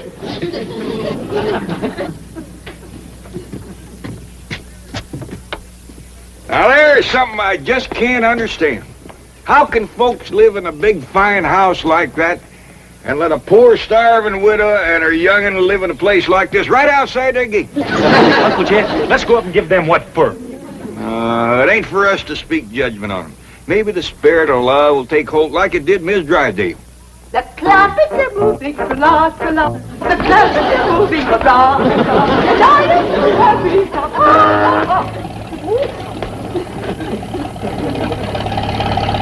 Drysdale?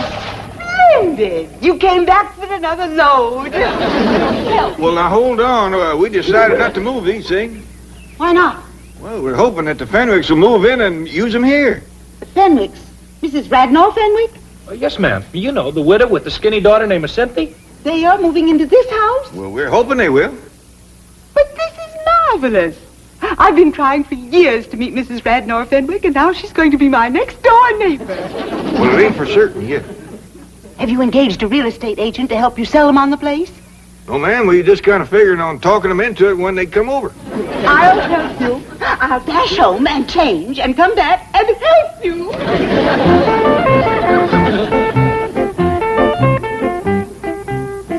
You see what I mean, Jethro? The spirit of love has put wings on her feet. I'll say, Uncle Jed. Just look at her go over that head.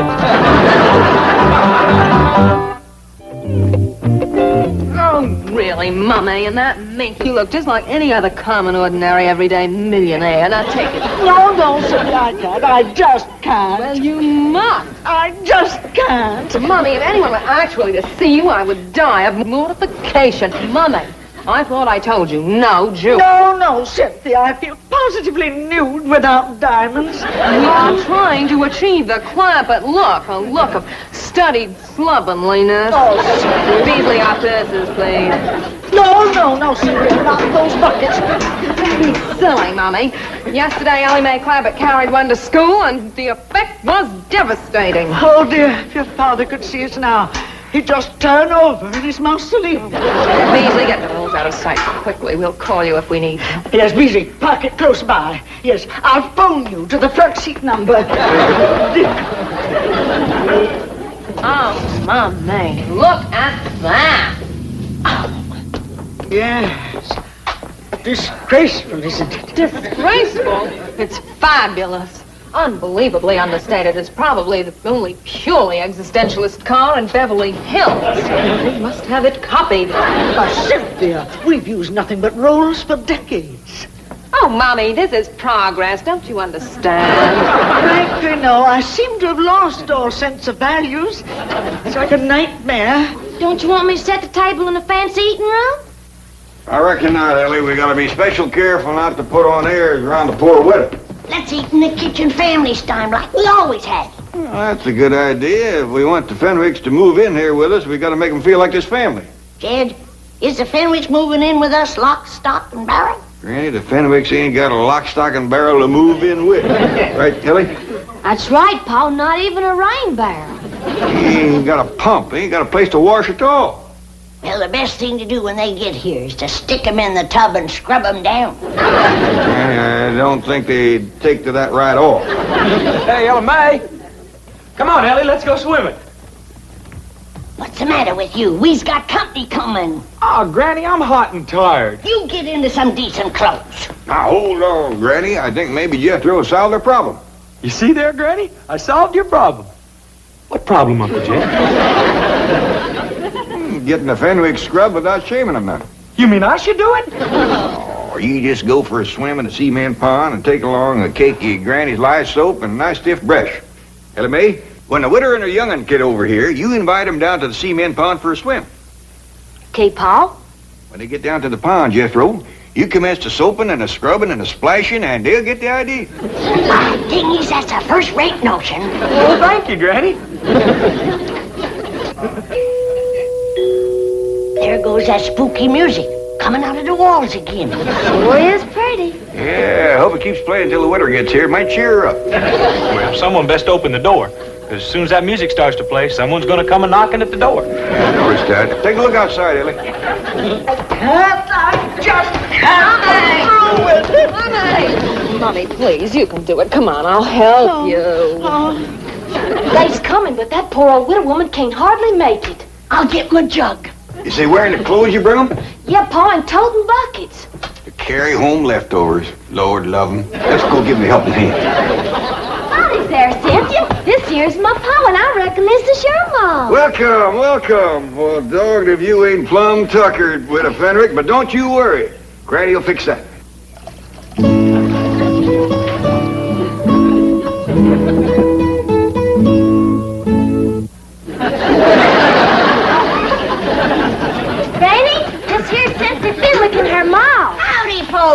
Take their buckets out to the kitchen, Ellie. Yes, sir, Pa. See you in a little bit, Cynthia. Thank you, darling. Too low. Ellie Mae, be sure they're scoured good and don't leak. Do it, Granny. Here, Widow, this'll brace you up. Oh, thank you.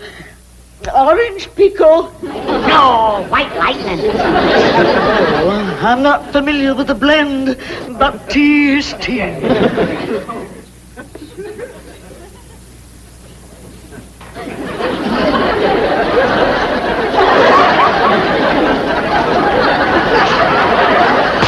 Got her to breathing deep.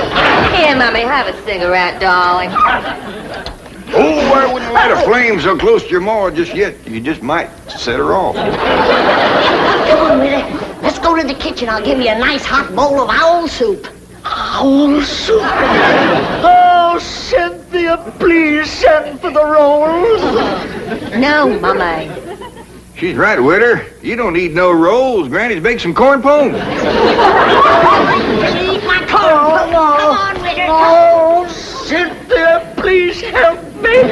Mr. Clampett, if I might be alone with Mummy for just a few moments, I think I shall be able to compose her. Okay, Cynthia.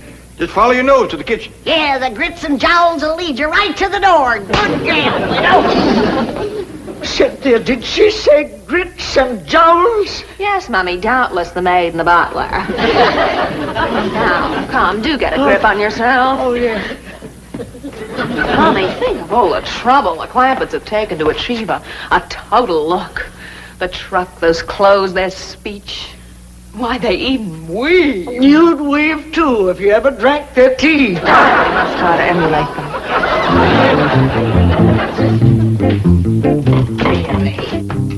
They'll never sell this house to the Fenwicks. We can practice on the cleaning woman. Howdy there. Are you Grits? I beg your pardon. Oh, we all is looking for grits and jowls. Well, you'll find them in the kitchen. And please stay there, out of sight. Now see here, you. We uns is friends of the Clampetts. Obviously. And the sooner you're all out of Beverly Hills, the better. Meantime, stay out of sight in the kitchen. That is the surliest cleaning woman I've ever seen. See, Mummy, even the Clampetts have a servant problem. Yes, for the first time, I'm beginning to feel a common bond with them. We're both members of an oppressed minority group. Millionaires. Oh, there you are. We're still looking for grits and jowls. Oh, we'll get to them directly. Ellie. Oh, Cynthia, I bet you and your ma would like to go swimming, huh? I wouldn't. No, neither would I. We got a dandy pond, all made out of cement. Nice clean water in it, too. And plenty of room to splash around and work up a good lather. No, thank you. No, I'll pass, too. Well, maybe they just like to look at the pond. Show them, Ellie. Okay, Pa. No, we're not interested. We didn't even bring suits. Well, I got one that'll fit you. And I'll try and find one for you, Widow. Based my possum, Jed. Yeah, now come on, ladies. Pond's right out here. Come on, here you go. It's right over there to the right. Peculiar behavior. Why do you suppose they're so insistent that we come up? Mummy, looky there.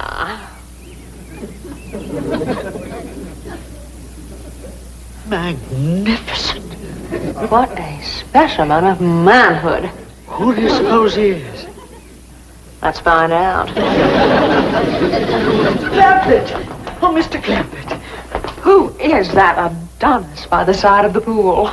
Adonis? That magnificent creature with the rippling biceps. Let's take a look, ma'am.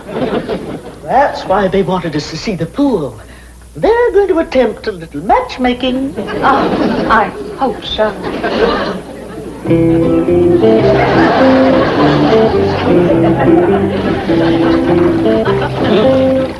Right there is Duke. Duke? He has a title? Yeah, Duke. Duke of what? Where's he from? Well, he was born in Oxford. He's been with us since he was a little feller. Then he's the Duke of Oxford. Yeah, I reckon so. We just call him Duke. He hasn't got a wife, has he? Well, he's had his share of lady friends, but nobody rides a moment. Cynthia, I sure do hope you change your mind about going swimming. Oh, I have. Oh, Cynthia, you seem right fond of Duke. If you want him to like you, just tickle him behind the ear. He just loves that, Cynthia. And when he lays over on his back, scratch his belly. But don't stand there, get scratching. Sure, where to change, Ellie? Okay, Pa. Mr. Clampett, I imagine that Cynthia and I do appear a bit eager, but I want you to know that my daughter is worthy of royalty. We Fenwicks are a very, very old family. Oh, now, Witter, don't talk like that. There's many a good tune left in an old fiddle. Here's a brand new swimming suit. Never been wore before. It was give to Jed here for a wedding present. Remember, Jed? Too big. Wouldn't be enough left sticking out to wash. Wash? We'll make do. You better leave the room, Jed. Go on out to the laundry tub, Witter, and peel your shirt off.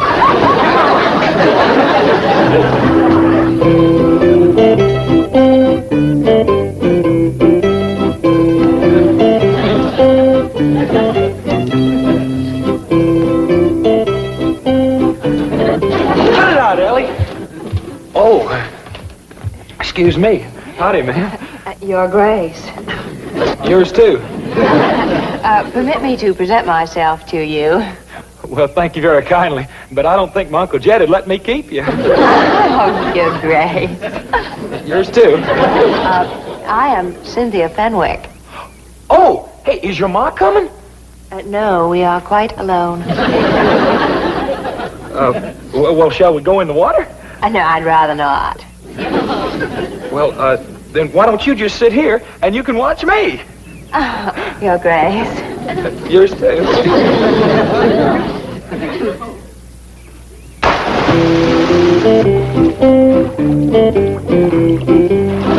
Now watch here. Are you watching, Cynthia? Oh, yes, I am. All right, now, here we go.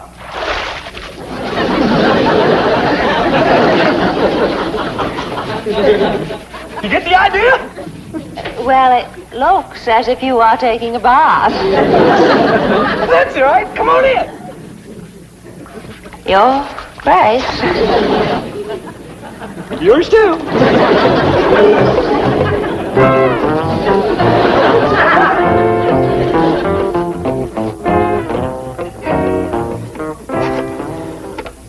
Mobile operator, give me JL 13411. No, make that 12. I want the front seat. I thought I told you to stay out of sight in the kitchen. Now look here. I have taken all the abuse I intend to take in this house. Clampett look or no Clampett look. Duke or no Duke. I refuse to... Oh, Beasley! Come quickly, please. This is... Now you get out of here. And take that other antique with you. I refuse to take orders from a poorly dressed, ill-mannered, overweight cleaning woman. Why, you loutish hillbilly. I am Mrs. Milburn Drysdale. And what does that mean? It means that I am a pillar of society. You were a pillar. I am cutting you down to a stump. Don't you dare pull a knife on me. The only thing I'm going to pull on you is your head. Yeah, Jethro, Granny said she had trouble scrubbing the Witter. How'd you do with the daughter? I tried, Uncle Jed, but that girl ain't washed in so long I couldn't sell her on the idea. Granny said the Witter bucked like a mule, too, and then she busted loose and run. Can we eat now? Yeah, Jethro, scoot up the back way and get some clothes on. Hey, you know something, Uncle Jed? That skinny little rascal, all she wanted to do was tickle me behind the ear and scratch my belly. Paul, come quick. Miss Drysdale and the widow Fenwick is having a real cat fight in the front hall. Let me up, you female wrestler! I'll have you drummed out of Beverly Hills!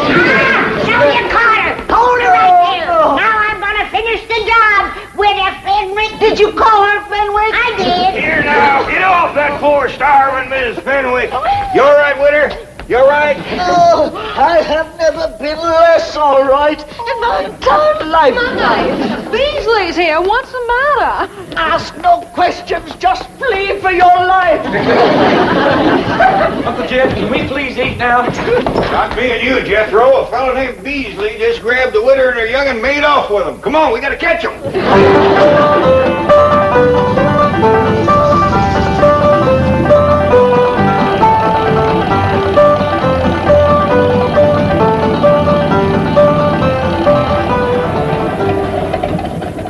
They turned right in there, Uncle Jed.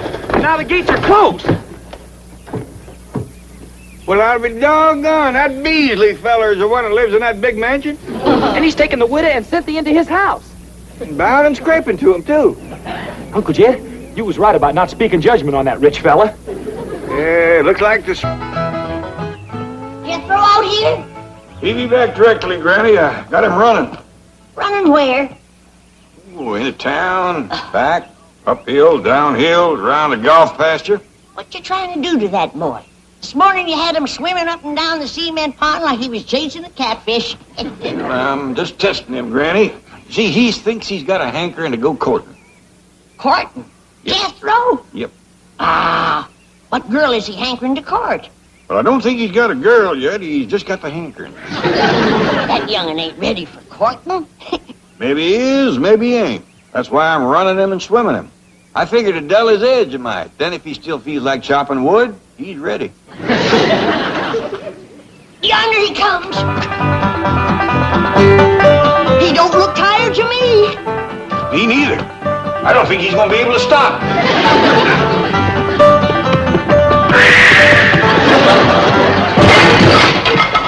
It could have been worse. He could have took out 5-10 foot of wall. I'm sorry I busted this fancy vase, but I reckon I got going too fast. Yeah, I reckon. How far you run? Oh, I figure 15, 20 miles. Top speed? Oh, no, sir. I stopped once. Oh, there was some fellas digging this here ditch, and they looked right tuckered. So I dug them a block or two of ditch while they rested. But I run extra special fast the rest of the way home to make up for it. We seen you. And heard you. Well, boy, you swum about 5 miles, run 15 to 20, dug a couple blocks of ditch. How you feel about courting right now?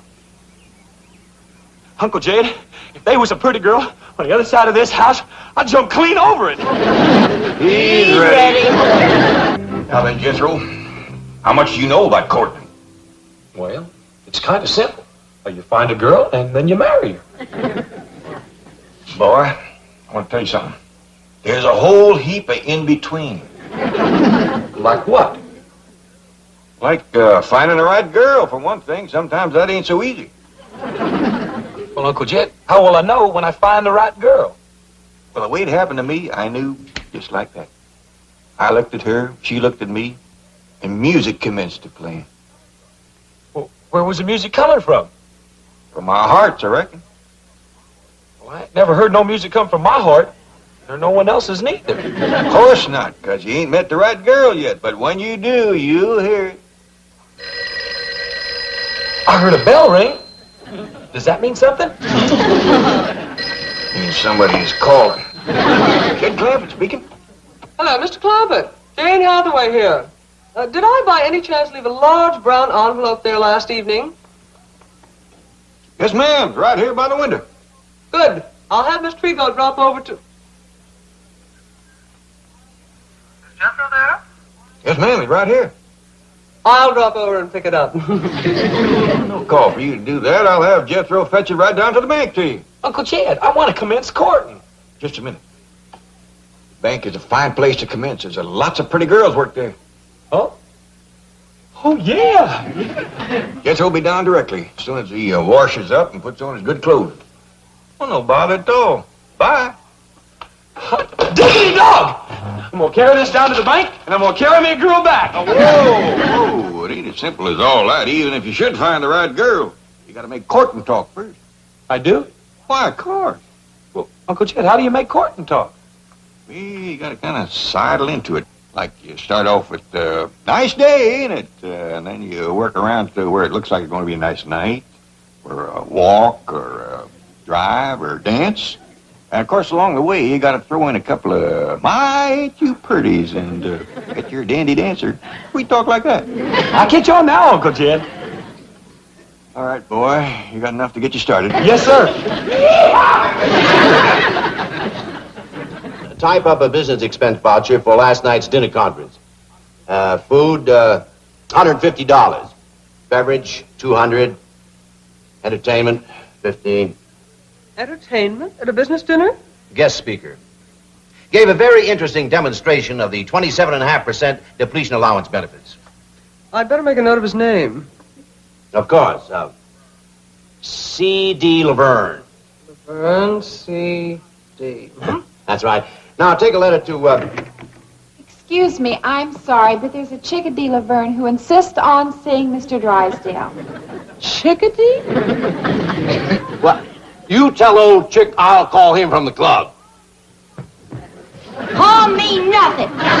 You promised me cash on the barrelhead for the show I did last night. You are C.D. Laverne? Just call me Chickadee.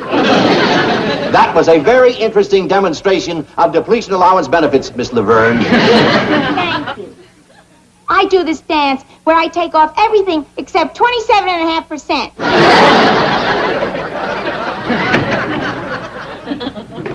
Howdy. Well, howdy to you. You're Jethro, aren't you? Yes, ma'am. You hear any music? No, should I? Well, yeah. I should, too, but I don't, darn it. Well, if you'll wait, I'll hum something for you. What do you say, Chief? Oh, Jethro, how nice to see you. Howdy, Miss Jane. Something wrong? No, just listening for music. What kind of music? Heart music. Heart music? Try me again, Jethro. Yes, ma'am. Janet, I'd like to speak to you in the pool. Pool? The secretarial pool. Let's go. I shall return, Jethro. Here you are, Chickadee.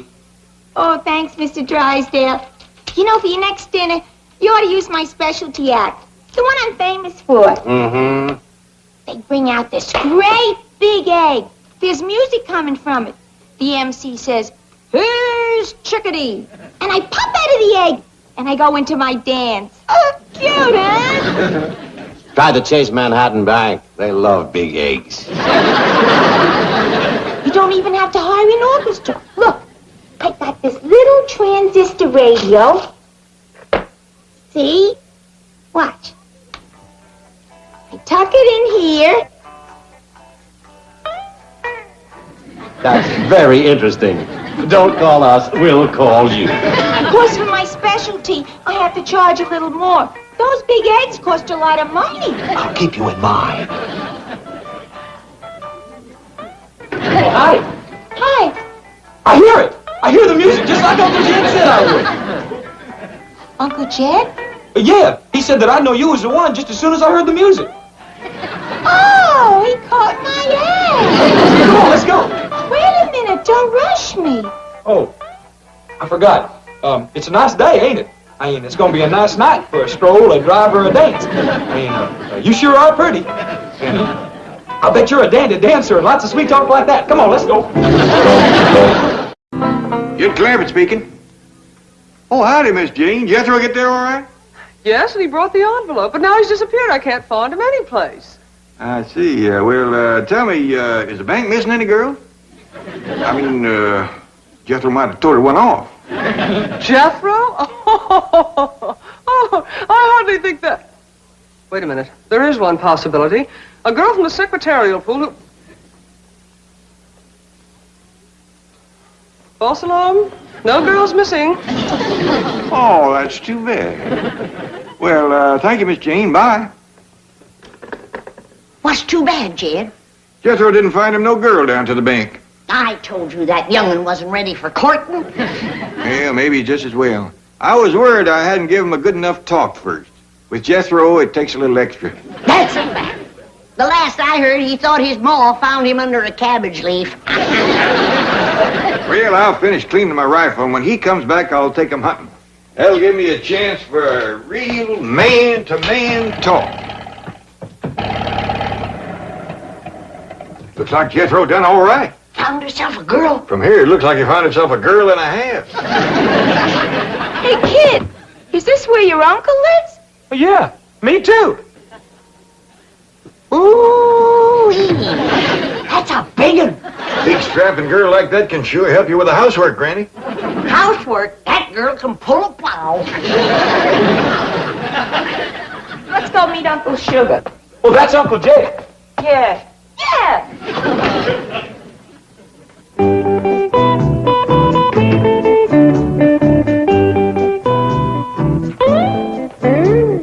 Gee, I finally made it. A private engagement in a big Beverly Hills mansion. Oh, hey, hold on. You're not engaged yet. That's right. Where's your uncle? Hey, Uncle Jed, I done found her. Come see. Here she is, Now, Granny. Jethro, stop your bell or Louisa coming. Here she is. I heard the music, just like you said I would, Uncle Jed. The girl, the one and only, Miss, I don't know your name. Laverne. Chickadee Laverne. Howdy there, Miss Laverne, Chickadee Laverne. This here is Granny. Howdy. Howdy. You people live here? You own this mansion? Yes, ma'am. They found oil on our place back home, so we moved out here. Oh, you're one of those oil millionaires. I played all over Oklahoma and Texas. You don't say. This here's my daughter, Ellie Mae. Howdy. Honey, I don't want to worry you, but your fur piece is moving. This here is possum. Ellie Mae, take them critters outside. I told you again and again, the house is no place for them. Yes, sir, Paul. Well, when's the engagement? Tonight? Tomorrow night? I'm ready. Me too. Now, maybe we better get better acquainted before we start talking engagement. Why don't we all sashay out to the kitchen? Oh, come on, Miss Chickadee. I'll take you. What do you women folk think of her? Well, don't you think she's a little bit too old to marry up with Jethro, Paul? Of course she is. It kind of worried me, too, especially her talking about playing all over Oklahoma and Texas. Take a heap of years just to do that. I still say she's too old for Jethro. You can't tell about city women, Granny. I've seen old ones that look young and young ones that look old. Well, I'll just go and ask her how old she is. Now, wait, Ellie. If we're going to find out Miss Chickadee's age, we got to do it in a kind of roundabout way. I don't want her embarrassed now. You leave it to me, Jed. Come on. What a kitchen. Oh, yes, ma'am. This here is my favorite room in the whole house, because this is where Granny keeps the victuals. Do you like to eat victuals? I don't know. I don't believe I've ever eaten any. Well, Miss Laverne, Chickadee Laverne, how are you and Jethro getting along? Oh, just call me Chickadee. I love this mansion, and this kitchen is the end. Oh, no, there's a lot more out back. Ain't that right, Granny? Speaking of that, how old are you? Granny, that ain't hardly what I'd call roundabout. Excuse her, ma'am. Oh, that's all right.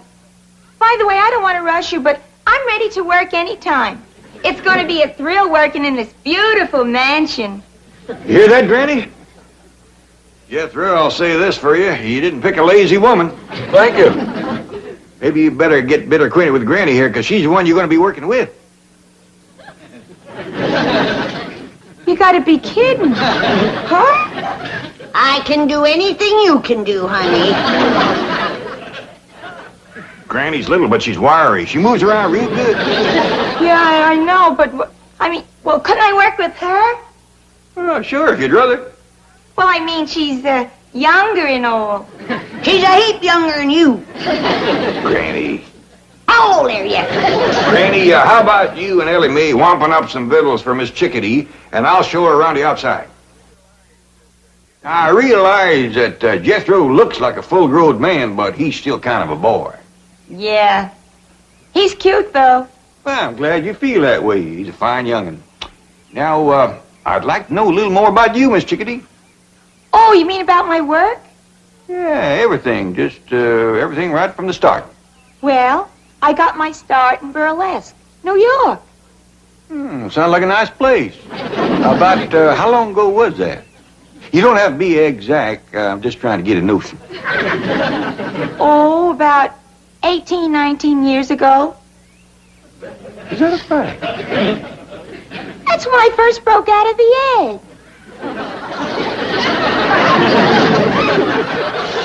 You come from an egg? Sure, you know about that, don't you? Oh, yeah, of course. I'll tell you what, why don't you go over yonder and look around Cement Pond over there? I want to have a word with Granny. Oh, swell. I love this place. It's beautiful. Well, thank you, ma'am. I'll see you in a bit.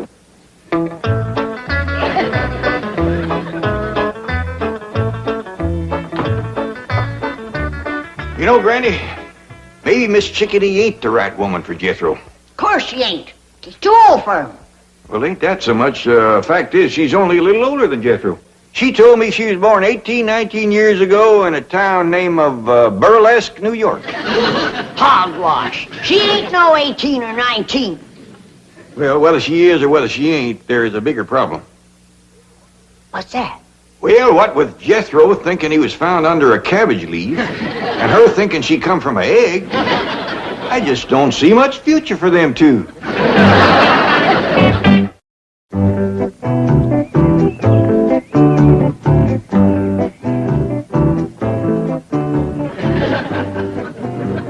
Sure do appreciate you showing me how to work with you, Miss Chickadee. Glad to do it, kid. Say, when you get your glove off, that's when we commence to working? Yeah, that's when we really get started. Tell me something. Your dad's worth like 35, 40 million bucks, right? Why do you want to work? Oh, I don't mind. Besides, if I don't, Granny will want me. Yeah, I had an aunt like that. She shoved me out on the stage when I was 15. I never knew my mother. Me neither. You mean your father's a widower? Yes, ma'am. I was kind of hoping he'd marry up with you so as I could get me a ma. Really? I like you. And my critters like you, too. And when critters take a liking to folks, they's generally good and not mean or nothing. Yeah. Hey, you want me to show you what Elmer can do? Now watch him take this here grape out of my pocket.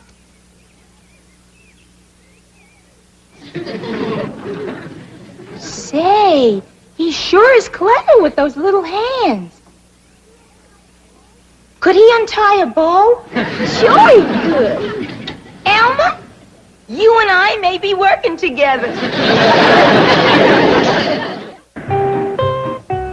Howdy there, folks. Mr. Clampett. Granny. Mr. Clampett, I'm sorry to trouble you, but I need one more signature. No trouble at all. Not compared to the trouble we got with Jethro. Now, Granny. Well, hasn't he arrived home yet? Oh, of course. He's right out there in the kitchen now, poking down the middle. I shall pop in and pass the time of day with the handsome lad. Miss Jane would make a heap better match for Jethro than that old... Now, Granny, don't bother Mr. Drysdale with our family problems. Now, Mr. Clampett, as I've said before, your problems are my problems. I am willing and I hope able to help you in any way possible. Well, that's mighty neighborly of you to take so much interest, but... Don't think nothing of it. We bankers like to take as much interest as we can.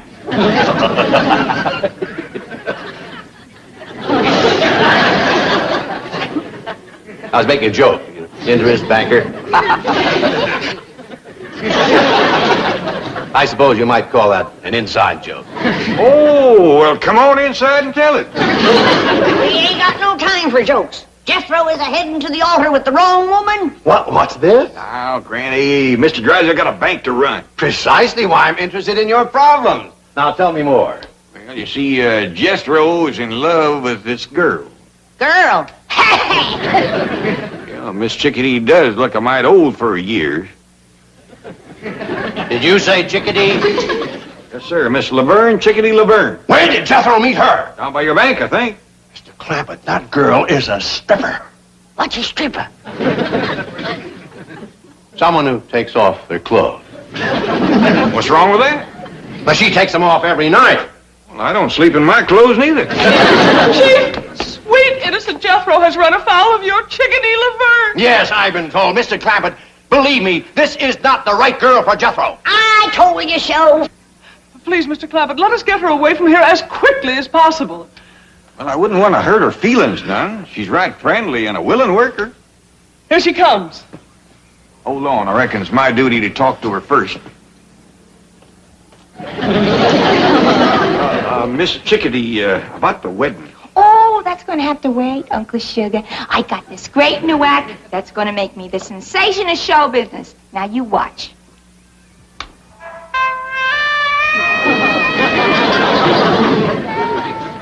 This is going to be a great act. The MC gives me a big intro. I walk through the curtains with this raccoon.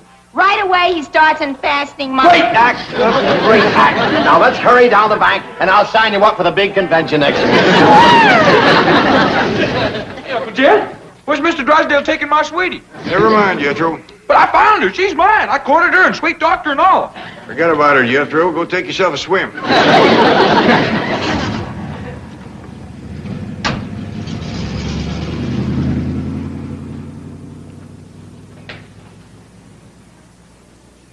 Well, we got shed of her. That's a blessing.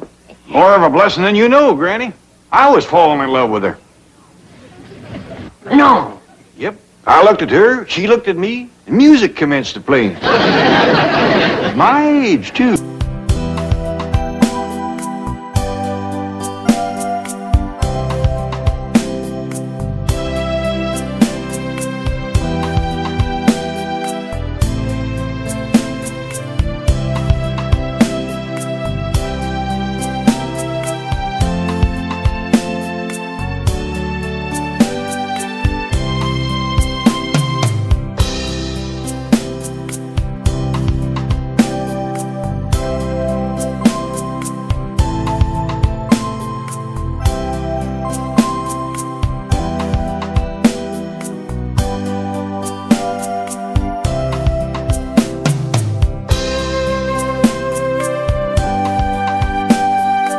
Laverne, we are not interested in the sordid details of your ecclesiastical performance. What'd she say?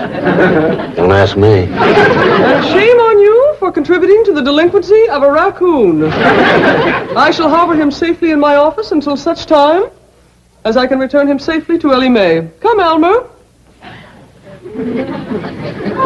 What's with her? Without Elmer, I got no act. Yeah. Get yourself another raccoon, but not for the bankers' convention. I don't think the act is suitable. Oh, so you're backing out on me, too.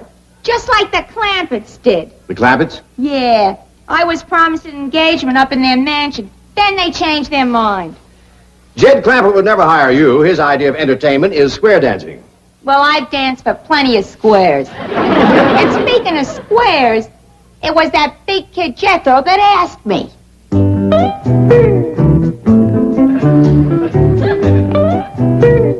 Miss Chickadee, I love you. Will you marry me? Jethro, your granny tells me you got thrown out of school today. Yes, sir, Uncle Jed. I got thrown out for writing on my writing desk. What's wrong with that? I think it was because I done the writing with my pocket knife. Well, you've been doing a lot of foolish things lately. What's come over you? I think the boy is ailing, Jed. Looky here. His school lunch ain't even been touched. Jethro don't eat. He's ailing. Everything in there that he likes. Grits, jowls, ham hocks, and pone. How come you didn't eat them, boy? Uncle Jed, can I tell you the truth? Well, I hope you always will. I ain't hungry for grits or jowls or hawks or pone neither. All I want is Chickadee. Well, why didn't you say so? Granny, fry this boy up a nice big pan of Chickadee. There's everything in here that he likes. Now, what's this? That's my writing desk I wrote on.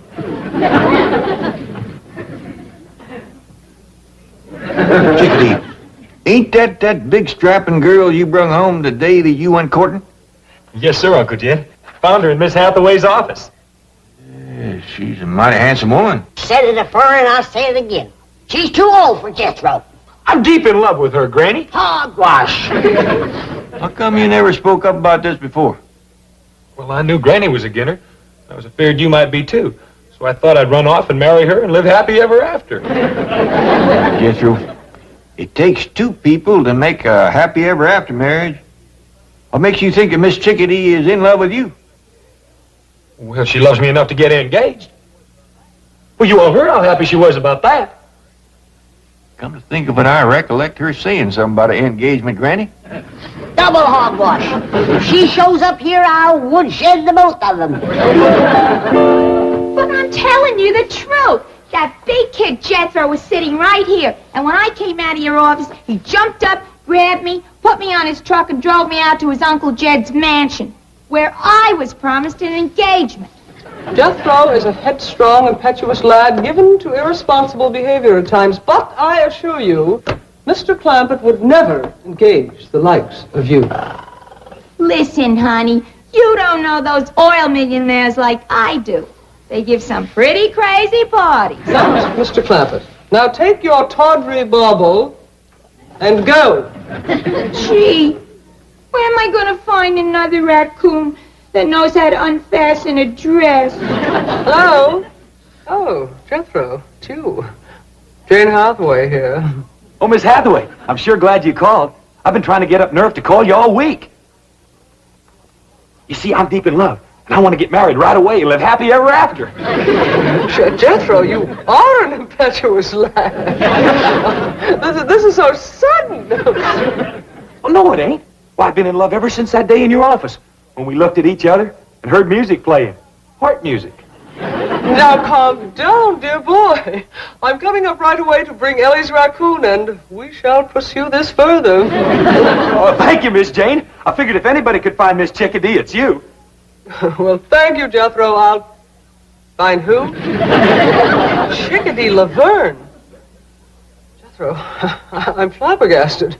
Well, thank you. Will you find her and bring her up here so I can marry her and live happy ever after? I'll do what I think is best. I'll do my best for you, Jethro. Uncle Jed! Uncle Jed!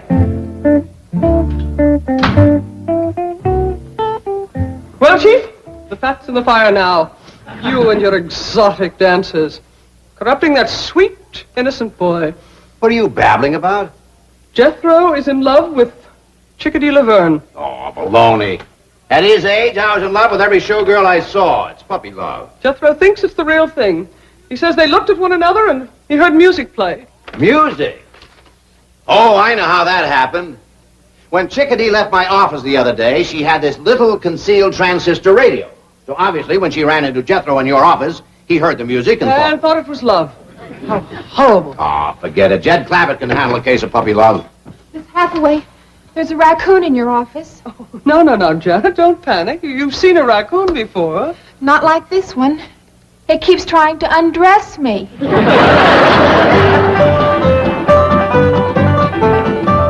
Couldn't catch him, huh, Ellie? No, sir, Pa. Jethro's running top speed, and he just keeps yelling for you. Well, we let him circle the house again. Head him off out here. Jed, look what Jethro done. I was sitting in my rocker and he run me down. Didn't even stop. Well, you gotta remember, Granny, that boy's in love. We's gonna stop him this time around. Well, when you catch him, I'm gonna smoke his britches for him.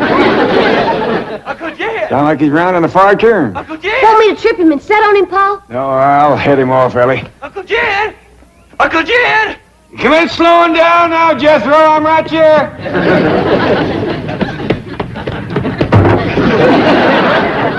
Now what is it, boy? Miss Hathaway's gonna find Miss Chickadee and fetch her over. Yeah! I'm gonna see my sweetie!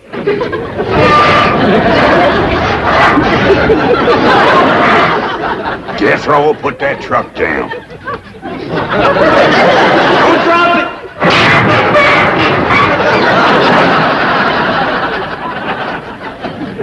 Jethro, you's acting like a bee-stung bobcat.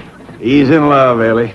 Jethro, you go have yourself a nice long swim in the cement pond. We'll let you know when Miss Chickadee gets here. That wild young'un, I'm so dad-burned mad, I could bite nails. Granny, I reckon you forgot how it feels to be in love. Why do you suppose I'm so dad-burned mad?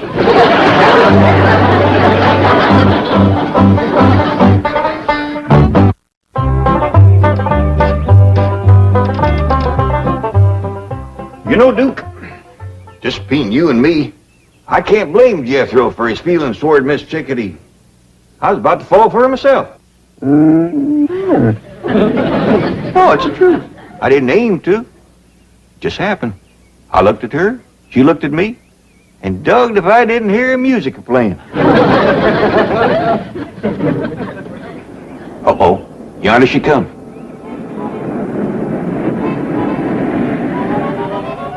Howdy, Mr. Clampett. It's me, Chickadee. Howdy there.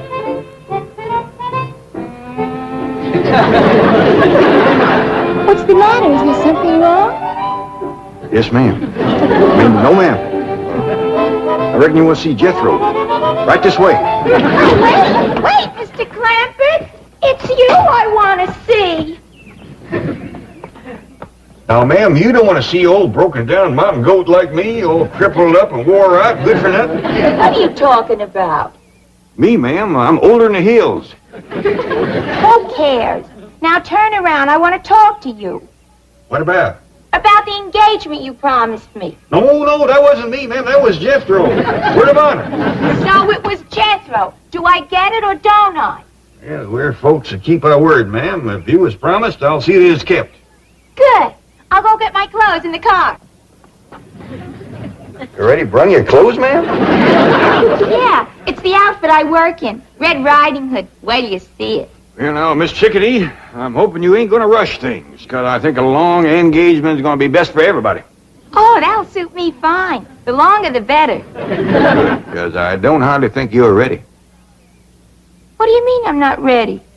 Well, you remember how you told me about coming from a big egg? Oh, yeah. But I've learned something new since then. Yeah, that's a step in the right direction. Now, a raccoon finds me in the woods.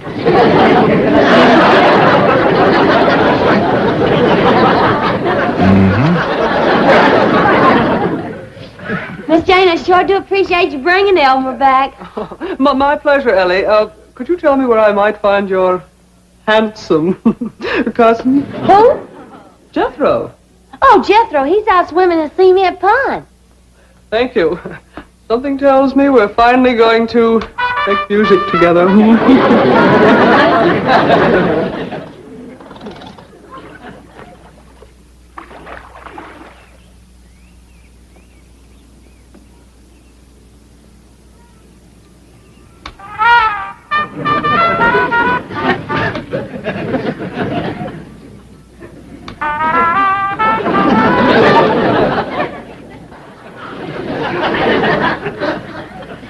Oh, howdy, Miss Jane. Hey, did you bring Miss Chickadee? No, forget about her, Jethro. Look deep into my eyes. And now, stay tuned for the news.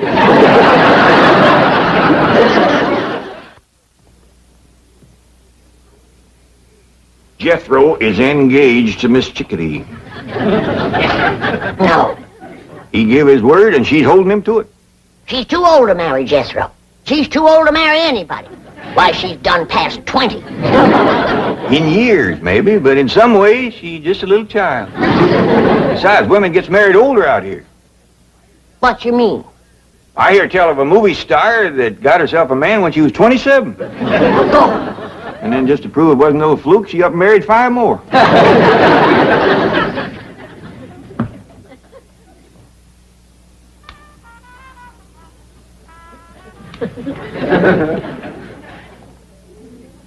Jethro, just once more, gaze deeply into my eyes. Have you brushed your teeth today? Miss Jane, are you going to help me find Miss Chickadee or ain't you? I am not. Well, I'm going to go out and find her for myself. Jethro, listen to me. We can make music together. Please, just give me one more chance. And another thing about her, Granny, she ain't lazy. Why, she's up there right now putting on her working clothes. We'll see. We'll see. Miss Chickadee's a coming!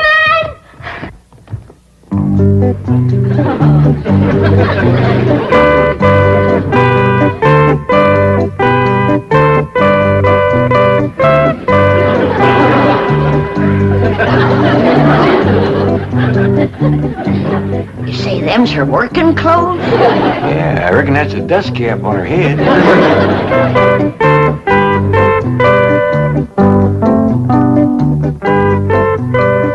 What you got in the basket, Miss Chickadee? Why, it's a basket of food for Granny. Did you hear that, Granny? Yeah, I hear it. I'll wait till I taste it before I get too excited. Now, Stand over there. You can see me work better. Oh, well, if you're going to show off how you work, I'd best go fetch Jethro. He'd be right interested. All right, now stand right over here so we can get a good view of everything. That's fine. Now you just watch.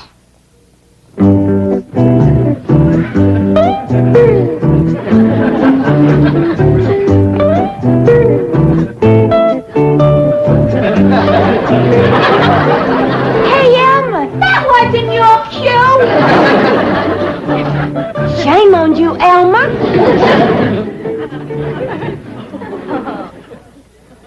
I'm sorry.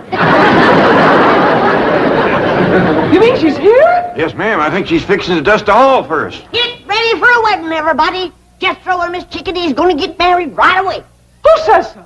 The code of the hill says so. He done seen her in her underclothes.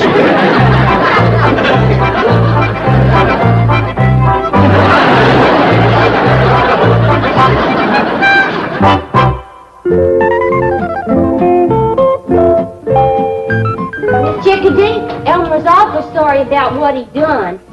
Oh, that's all right, kid. Anybody can miss a cue. How'd you like my act? Well, I thought you acted real nice, considering. I'd have been a heap more flustered than you was. That's experience, honey. Have you seen my basket? No, ma'am, but me and Elmer will help you look. I don't want to lose it. That prop food costs plenty of money. What's prop food? Oh, it's made out of plaster and cement, stuff like that.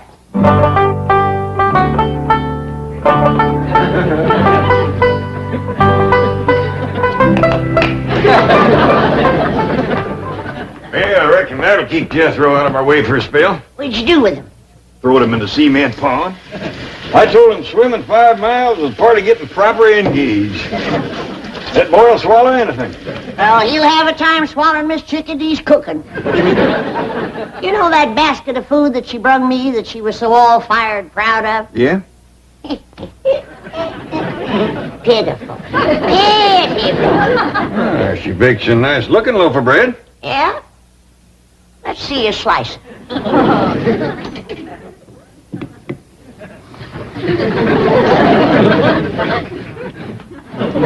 Don't seem to be strictly fresh. Why don't you come right out and say it?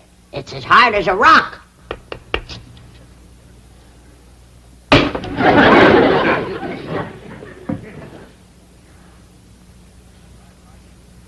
Tastes mighty like cement. I don't think she used any baking powder. Or yeast, neither. I ain't even sure she used flour. Well, it's a fine-looking slab of ham. Ain't got much of a hickory-cured smell to it. Ain't got no smell at all. You know, Granny, I think this woman's trouble is she overcooks everything. I sure do feel sorry for Jethro. Yeah. The boy sets a great store by his victuals. Well, I'll just have to pitch in and learn Miss Chickadee about cooking. That ain't all you're gonna have to learn her. What you mean? Well, remember how she thought she come from an egg? Yeah? She got herself a new notion now.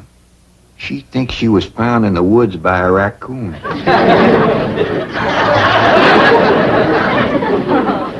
Yonder she comes. She took off her work clothes. Sure. Now that she's got Jethro hooked, we ain't gonna get no work out of her. Well, come in, Miss Chickadee. I hope you're feeling right to home. Oh, I love it here. Well, I see you changed out of your working clothes. Oh, I thought everyone had seen enough. I reckon Jethro has seen too much. Miss Chickadee, I hope you still favor a long engagement like we was talking about. Oh, like I said, Uncle Sugar, the longer the better. I'm glad to hear you say that. Now, I'm going to leave you two alone here to have a little woman talk. Woman talk? What we talk about? Everything, honey, right from scratch. And we'll commence with victuals. What are victuals? No. Well, we gotta start somewhere. Do you know how to fix a possum supper? I don't even know what a possum eats for supper. I said take the skillet and put some lard in it. What is this cooking bit? I came here to dance. I declare I never seen a woman reach your age and know so little about life. Now, you take this skillet afore I whomp you with it. All right. Well, I'll tell you this right now. If I'm gonna cook, I'm gonna get paid extra for it. Get out of here, you scheming sexpot. How darest you order me out of my own kitchen? What's about in here? Oh, Mr. Clampett, a thousand apologies for ever allowing this woman to come in contact with your wonderful family. Come on. Oh, then I'll let you have this skillet. Give it to him. He can probably cook better than you can. Now get this straight. I'm here to dance, not to cook. Well, if Jethro's got a choice, I know he'll take cooking over dancing. That boy's overpowering fond of victuals. Who cares about Jethro? Well, I hope you do, seeing as how you're going to marry him. I wouldn't marry Jethro if he had your money. Well, I wouldn't marry you neither, Miss Chickadee. Well, that suits me fine. Give me my basket. Get me out of this nut house. Boy, what they don't want for their money. You gotta clean the house. You gotta cook. You gotta marry the kid. Wowie, wow, wow, wow. Jethro, I thought you said you were deep in love with Miss Chickadee. You said you wanted to marry her and live happy ever after. And Granny, I could never live happy ever after with her. Why not? Uncle Jed, it was all I could do to choke down one basket of her victuals. If I had to eat them every day, I'd die.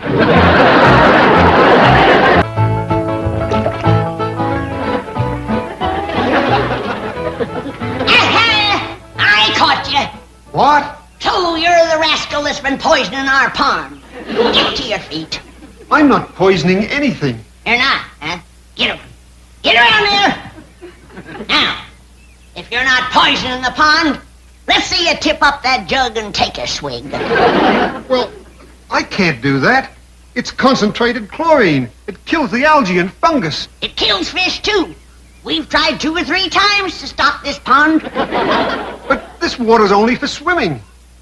What do you think fish do, walk? Now you take your jug of poison and get out of here. Lady, I'm only following orders of Mr. Drysdale. Aha! So Mr. Drysdale put you up to this, did he? Yes, ma'am. And now, if you don't mind, I'm running a little late. You're running fast, that's how you're running.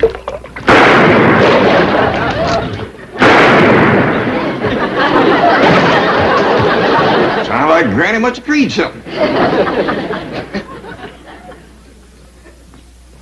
All right, Jethro. Read me that letter from Mr. Drysdale's bank. I don't think you're going to want to hear it, Uncle Jed. It's terrible news. Like what? Like you ain't got no more money. I don't want no more money. I got more than I can use right now. 35, 40 million in it. Not according to this letter, you ain't got nothing. You're broke. Broke? Jed Clampett? Yes, ma'am, that's a fact. He's what they call overdrawn. What does that mean? Well, that means that you owe Mr. Drysdale's bank $34.70. Ah, that's why he wanted to get shed of us. Putting poison in our pond. Next thing you know, he'll be burning down our barn. Who? Mr. Drysdale, that's who. Oh, he was nice as pie to you when you had millions in his bank. But now that it's all gone, he has no use for you. How could all that money be gone? Jethro, are you for sure positive certain that letter's for me? Oh, yes, sir, Uncle Jed. There it is, wrote in black and white. Mr. J.D. Clampett.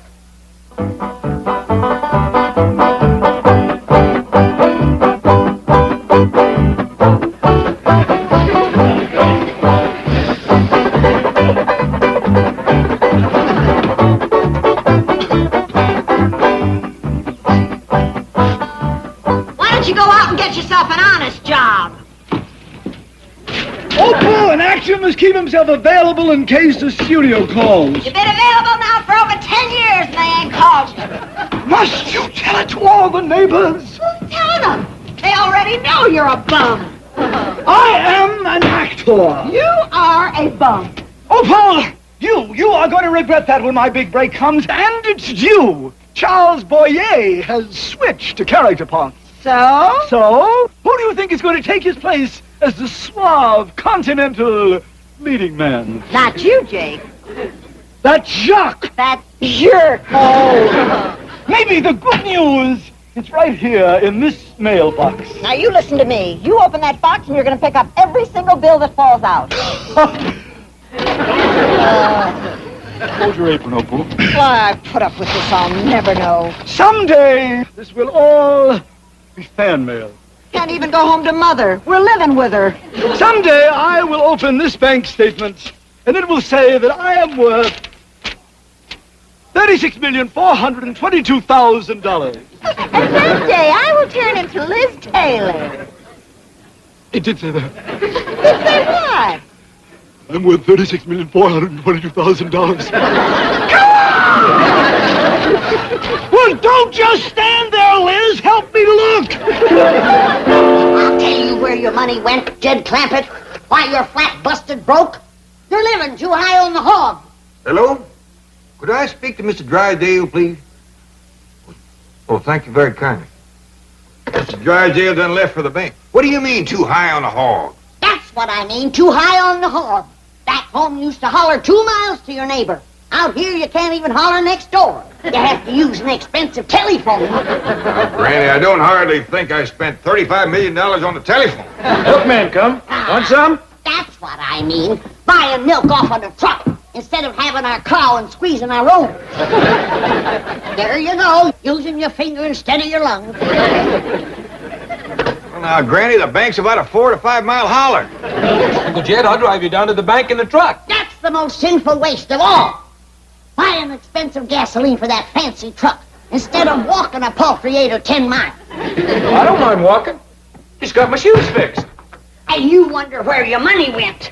Granny, it's cheaper than buying him a new pair. Young'uns don't need shoes out here in Beverly Hills. That's one thing this place has got. Barefoot weather the whole year round. Morning, Paul. Can I ask you something? Sure, Ellie. There you are. There's the whole thing in a nutshell. Take a good look, everybody. Well, what's the matter, Granny? I was just fixing to give Wendell his breakfast. That's just it. Back home, we used to live off of possums. Out here, possums are living off of us. Fetch me my big lard barrel, Jethro. Lard barrel. Granny, you ain't fixing to fry Wendell, are you? No, child. I'm fixing to pack up our things and all our belongings and go on back home and stop this mad, crazy spending spree before we all end up in the poorhouse. Or maybe get poisoned from the poison pond. Poison pond? Well, Granny, me and Wendell was just going swimming. Well, save your swimming for the creek back home. Ah, simmer down, Granny. I don't believe Mr. Drysdale poisoned our pond no more than I believe we spent all our money. Here you are, Granny. Hold it, Jethro. Put that down. Well, if it ain't spent, where is it? That's what I'm calling up to find out. Well, good morning to you, Commerce Bank of Beverly Hills. This here is Jed Clampett. Could I speak to Mr. Drysdale, please? Thank you, ma'am. Everything must be fine. It's real friendly. Mr. Drysdale's office? No, I'm sorry. He's on his way to the airport for an out-of-town trip. Mr. Drysdale's leaving town? That's where your money went, leaving town with him. Now, hold on. Could I please talk to Miss Hathaway? Well, I'm afraid she's with Mr. Drysdale. Is both gone? It took them both to tote your money. Start packing, young'uns.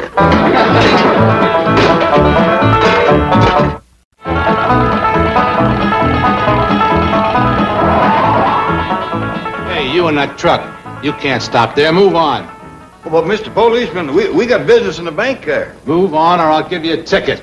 Oh, no, thank you. We already got a ticket for parking here. 2 of them. $5 ticket and a $10 ticket. Hey, Doggins, we should have brought him along. Move on or I'll give you a $20 ticket. Thank you very kindly, but we couldn't let you do that. What? We still got our pride even though we is flat busted broke. Oh, you're vagrants. No, sir, we's Clampetts. I'm Jed, this Ellie Mae, and sitting next to her. Listen, you want me to run you in? Well, no, sir. You just stand aside. I'll walk in. See, we got business in there. Oh, you're not only traffic violators and vagrants, you're bum tech artists. Now get that heap out of here before I arrest a lot of you. You sure ain't being very friendly. We don't want your kind in Beverly Hills. Now move it. You wouldn't talk so sassy if I had my gun. Done. Drive on, Jethro. I got the feeling that we ain't welcome around here no more.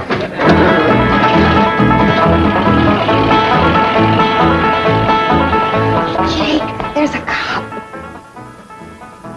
Maybe you shouldn't try to cash the check. Baby, it's the bank's mistake, not mine.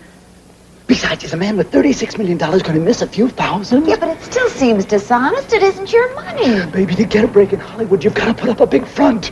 This is my chance. Next week, when I'm a big star, I'll pay it back. Well, Janet, Mr. Drysdale is winging east. And that leaves you and me to man this nerve center of our mighty bank. A little frightening, isn't it? Yes, Miss Hathaway. Now, during the chief's absence, I shall occupy his office and you will remain at my desk. Miss Hathaway's office. One moment, please.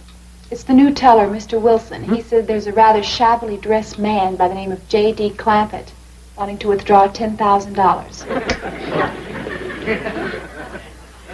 Wilson, Hathaway here. Don't let appearances deceive you. Mr. J.D. Clampett is good for any amount up to $36,422,000. Glad to help. $36 million. Needless to say, he is Mr. Drysdale's favorite depositor. Oh, that reminds me. The chief is having some work done at the Clampett estate. New filtering system for the pool, repairs to the driveway. I'll get on the phone and see that these things are taken care of. How about it, Uncle Jed? We gonna pack up and go back to the hills? It's up to you to decide, Jed. You're the head of the clan. Whatever you say, go. What's it gonna be, Paul? Go back home or stay here? We're gonna stay here. No, we ain't. We're going back home. Jed's gonna whop you, Granny. I'd rather get whomped than poisoned. Or shot down by Mr. Drysdale's hired killers. What hired killers? That policeman out front of his bank. He was going for his gun when we drawed away. Let's go back and whomp that rascal. We'll feud the whole bank. Oh, wait a minute. Now, ain't nobody going nowhere or do nothing till I am dead for certain convinced that Mr. Drysdale has turned against us and he's trying to get himself rid of us. What does he have to do to convince you, Jed?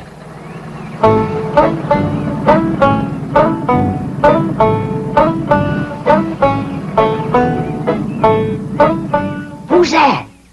I don't know, but I smell hot tar. Me too. Well, Jed, does tar and feathers convince you? Now, just calm down, everybody. Hey, mister, what you got in that little tank there? Hot tar.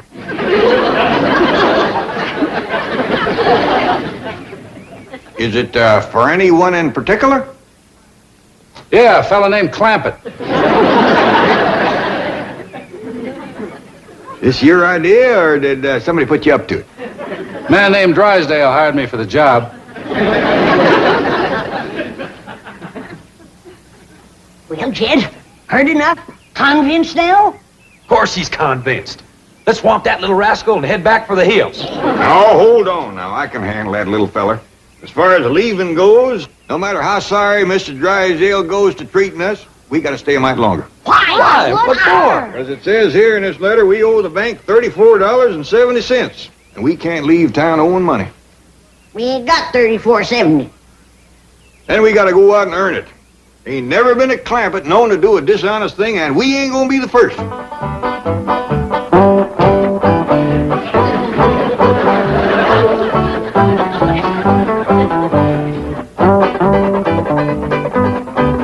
Now, don't you and your mother wait dinner for me, doll. I'll grab a bite at the studio commissary. What studio? Well, how can I tell until after I've weighed all the offers? Oh, and start packing, doll. I can't wait to get away from that old, broken-down heap. Now, that's no way to talk about Mother's house. Who's talking about her house? Jake Clampett. Jacques, dear, Jacques. Oh, and doll, here. Get yourself some decent clothes. But, Jake! Don't worry. I'm on my way to the bank for more. Get yourself a mink. After all, your husband's in pictures now. You are the wife of a star. I'm the wife of a bum! Little man, can I talk you out of this? Why don't you stop bugging me? I got a job to do. Yeah, well, like I keep telling you, I don't think you're man enough to do it. At least he's not alone. Well, I do. Please, won't you give up this notion? Want to know something? You're going to get hot tar all over you. I'm sorry you're such a muley, little feller. Oh! There he goes. Just be thankful I didn't head first you into the hot tub. Yes, sir. Thank you, sir. Now let's go figure out how to raise that money.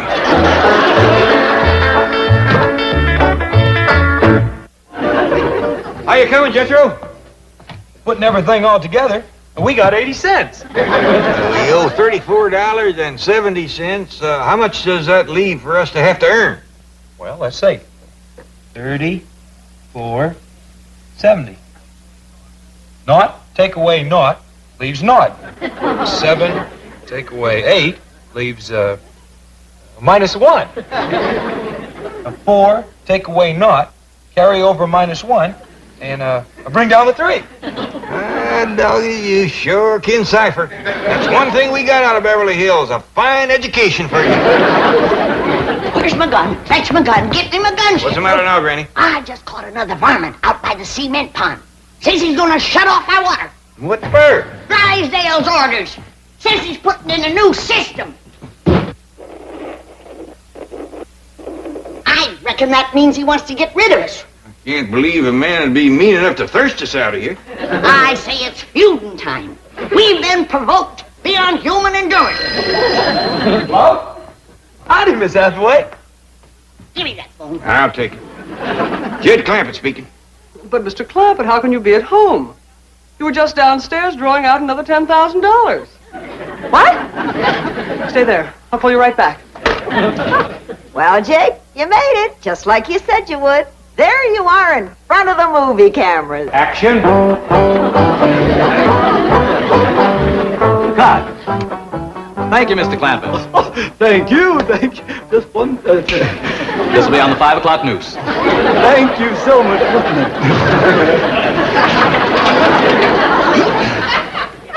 Well, did you hear that, Jake? You're going to be famous, just like you always promised. So, maybe a producer will see me. Call the studios and tell them to catch the 5 o'clock news. Of course, mere words can never express our deep humiliation over this unforgivable error. But your bank account has already been reimbursed, and Mr. Jake Clampett is safely in jail. In jail? Clampett? Well, yes. I don't hardly think we can hold still for that. But he took your money. Oh, any kin of mine is welcome to whatever I got. But you don't know that he is your kin. We don't know that he ain't neither. I reckon we'd like him fetched out of there just as quick as can be. All right, if you insist.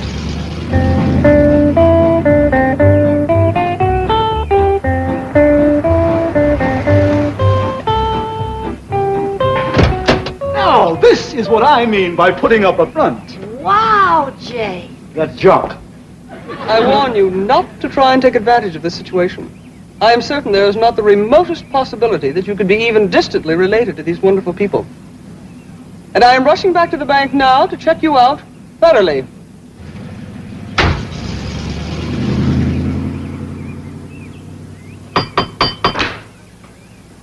Well, howdy there. You must be Mr. and Mrs. Clampett. Cousin Jed.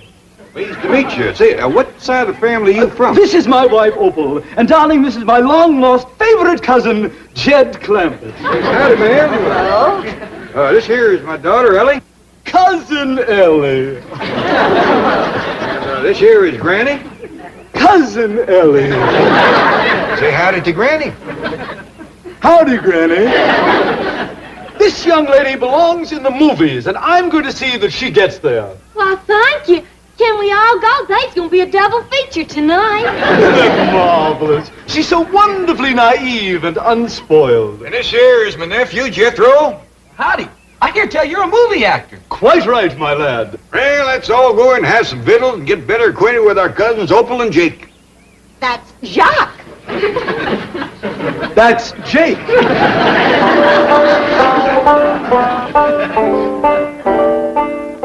Wow, Jake, look at this room. Yeah, well, I reckon you being married to a movie actor, it ain't quite what you used to. You can say that again. Well, we got bigger rooms down the hall. No. This is fine. Oh, by the way, don't let this thing fool you the way it done Granny. She thought it was some kind of a fancy bathtub. And duck your head when you walk under this thing. Of course, you can't hurt it none. It's been walked into so much, it's just hanging there in 100 pieces. Mr. Clampett, that's a crystal chandelier. Yeah, but you don't want to try to light none of them candles.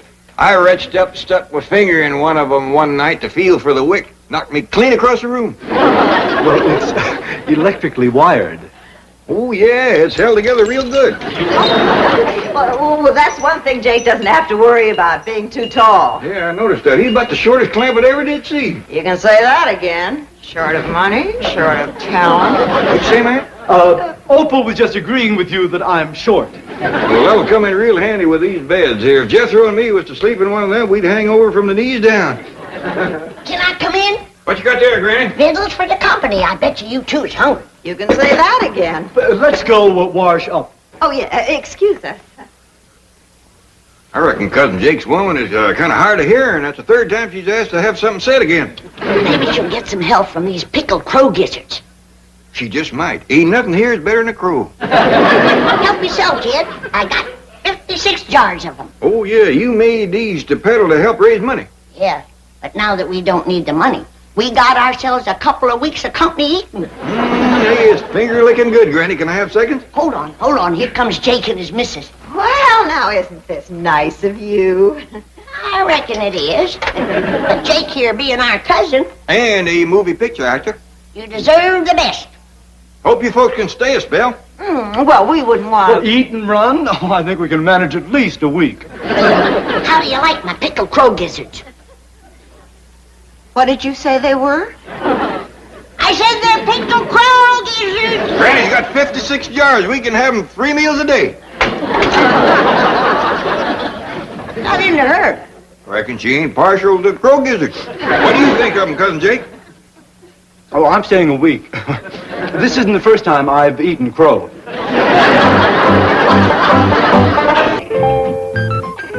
You'll have to wait a spell for the rest of your breakfast, Mickey. Movie stars come first.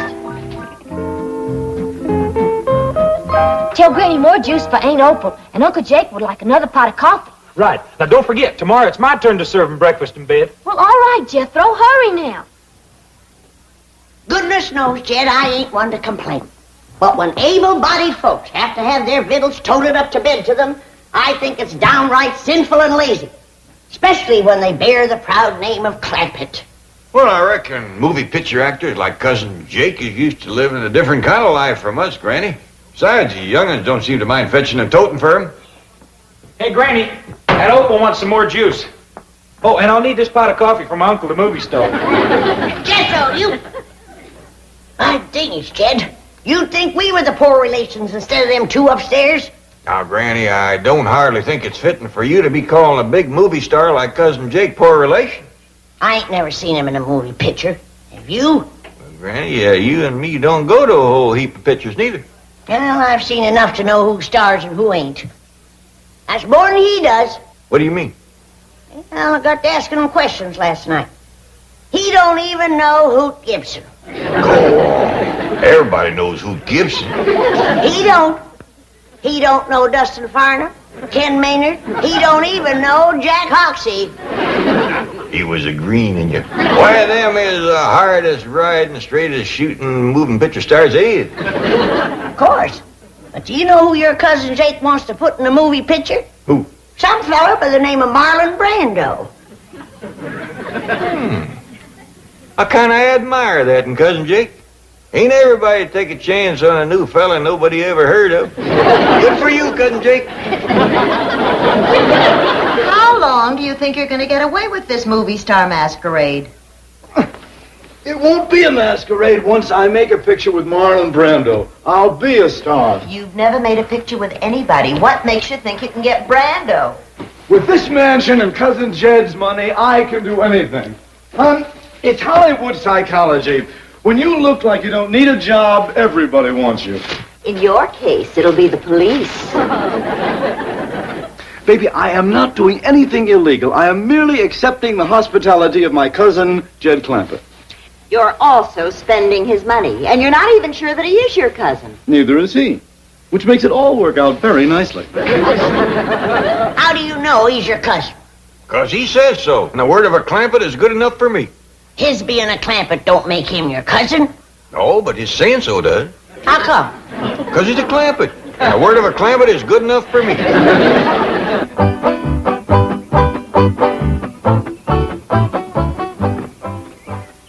Now, Jethro, before I speak to Cousin Jake, you sure it is what you want to do for a living? Yes, sir, Uncle Jed. I done decided I want to be a movie star. You give up the notion of being a pig farmer? Oh, yes, sir, Uncle Jed. I give that up to be a brain surgeon. What steered you off of being a brain surgeon? Well, I ain't give that up altogether now. If I don't like movie starring, I'll go back to brain surgeoning. Good thinking, boy. Never put all your eggs in one basket.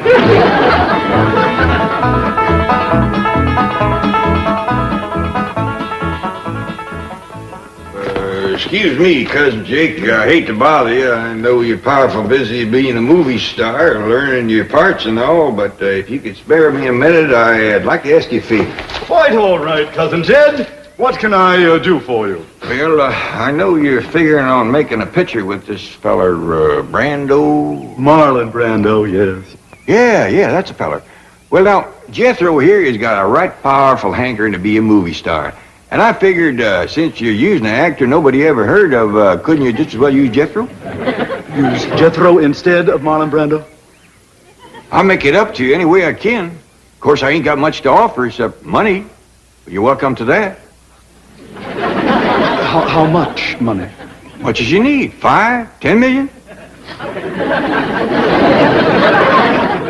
You know, there's a lot of Brando in that boy. It's fantastic. He is Brando. Jethro, let me hear you yell, "Hey, Stella!" I don't know nobody named Stella. Pretend you do. Howdy, Stella. Hey, he took that off real good. Just like he knowed her. Cousin Jed, I think that you have come up with a great new discovery. Well, now, I can't claim the credit. After all, it was you discovered he was a great actor. Yes. Well, now, I'll tell you what. Jethro, there's a Marlon Brando movie playing in town. I want you to go see it. Study Brando. Learn all you can. All right? Is it all right, Uncle Jed? Hop to it, boy. Yeah, I'll be a movie star. Well, thank you, Cousin Jake. Thanks a million. Just a minute. I thought you said 5 or 10. Oh, you mean I... Think nothing of it. My pleasure. Where's Jethro going in such an all-fire hurry, bellowing like a bee-stung calf? He's going into town, Granny. Cousin Jake here done made that boy a movie star. Well, then, Cousin Jake here can just do that boy's chores. Granny, movie stars don't do chores like common, ordinary people. They do a lot of special stuff like getting shot off of horses and whooping a whole saloon full of bad men. Ain't that right, Jake? Quite right. Well, now, if you'll excuse me... You see, Granny, that's the kind of stuff he does. I still say he ain't no Hoop Gibson.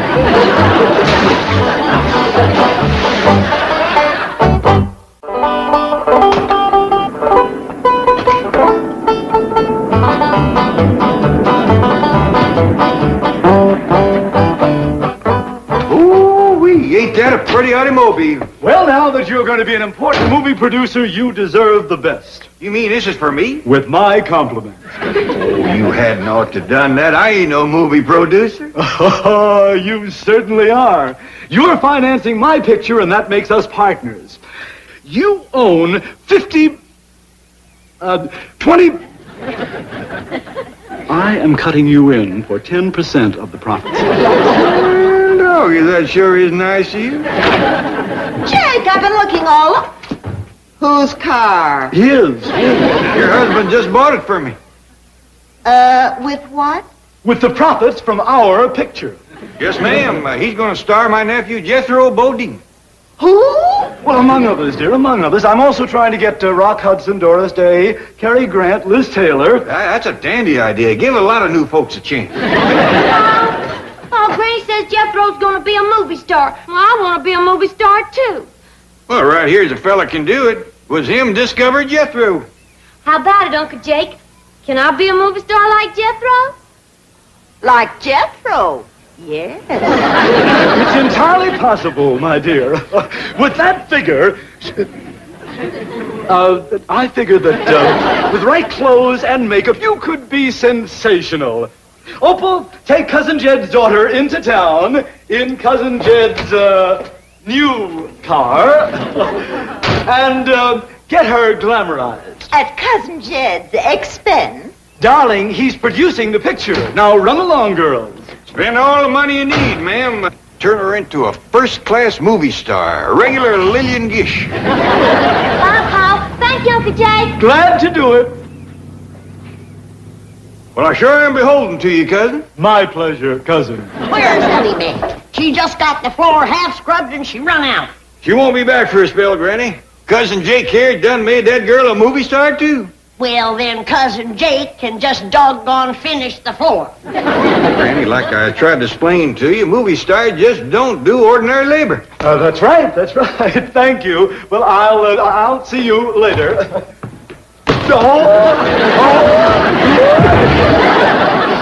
He's getting better every time, Granny. I still say he ain't no Hoot Gibson.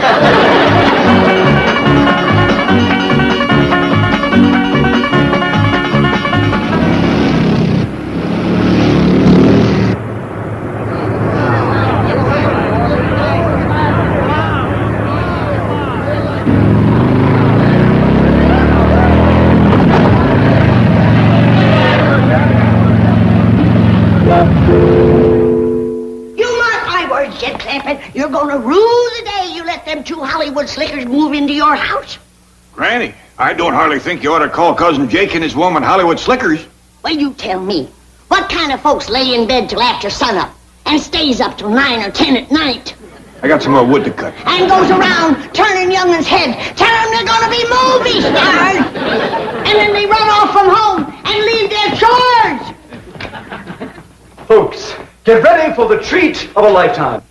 I would like to present Hollywood's newest and most glamorous star, that queen of the silver screen, that dazzling beauty, Miss Venus Adore.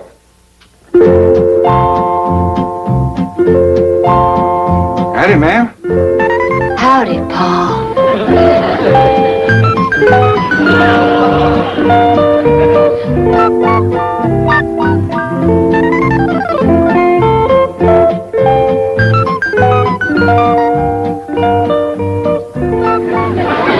Holy jumping toad gizzards! It's Ellie Mae!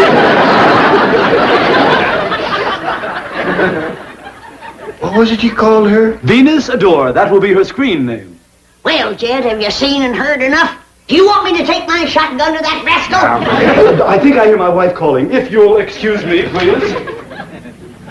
I thought I'd better keep the engine running just in case. Jump in. They'll never catch you. Oh, very funny, very funny. If I could just figure a way to get around Granny, I'd have it made. Say, do you ever hear of Hoot Gibson? Must be a rock and roll singer. Oh, no. Hoot Gibson used to be a Western star in the old silent days. My mother used to talk about him. Western, so that's what she's so hepped on, with all that talk about Buck Jones, Dustin Farnham. Clear out of here, you varmint! Oh, did you see that? We have found her. We have found the dance hall queen for the new Hoot Gibson picture. Jay, come on. Opal, take her down to Western Costumes immediately and have her outfitted for the role of Straight Shootin' Jean, the dance hall queen. Oh, I can see that big scene now, with her sitting on the piano, singing her song, and Hoot Gibson comes riding into the saloon on his horse, sweeps her up into his arms, and rides off into... Hold on. You're just wasting time standing there giving me talk like that. I am? Yeah! Let's get going, Opal. If Hoot Gibson needs me, he's got me.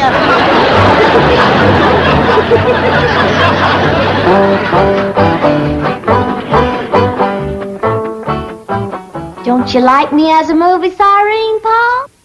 Well, yeah, Ellie, of course I do. You're something to see.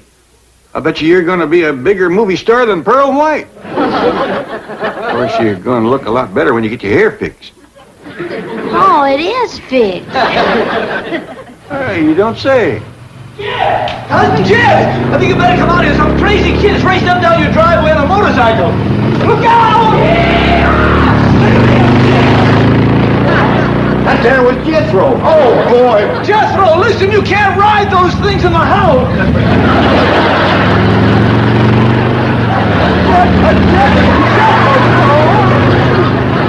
Wait till Granny sees Jethro ride that thing. Wait till she sees Cousin Jake. Even Hoot Gibson don't do trick riding no better than that.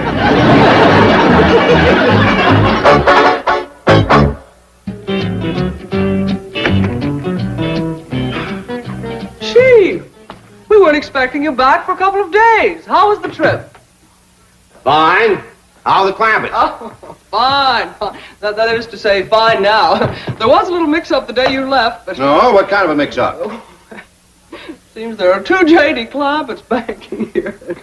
Jay Clampett's an out-of-work actor who is habitually overdrawn. His statement was sent to Jed Clampett by mistake. Oh, no. Oh, Chief, it's all been rectified now. The two are now friends. In fact, Jake and his wife are visiting at the Clampett mansion. Hello? Who's this? This is J.D. Clampett. Who's this? This is Milburn Drysdale, president of the Commerce Bank. Are you the actor? Yes, but I already have the financing for my new picture. My cousin, Jed Clampett, is putting up the whole $10 million. Try me next time. All right, Granny, let's try it again. He rode into the dance hall, scooped up his straight shooting jeans. Then he rode out from them swinging doors with his pretty dance hall queen. He was her man. He was taking her home. Hello. Look, Mr. Drysdale, we are very busy rehearsing for the new picture. Hello! Listen, you crook! Hello! Something amiss, Chief? Chief, my woman's intuition tells me all is not well. You are fired! I was right. As soon as you drive me up to the Clampetts. A reprieve. Duke, I'm right perplexed. First Ellie, then Jethro, now Granny, all acting like there was chickens got into the corn man. Hi, Lieutenant. Of course, I could anger myself up and put a stop to the whole thing, but I'd much rather they'd see for themselves how darn foolish they look. Uncle Jed, look, no hand. I don't know about you, Duke, but it's getting too noisy for me out here.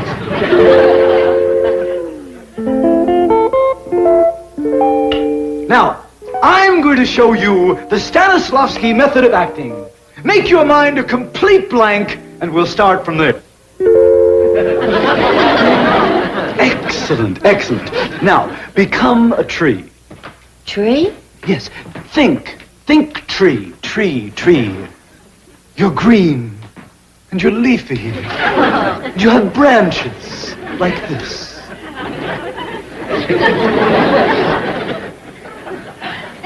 Howdy, Pa. Howdy, do. Come on, Duke. I don't hardly know her myself.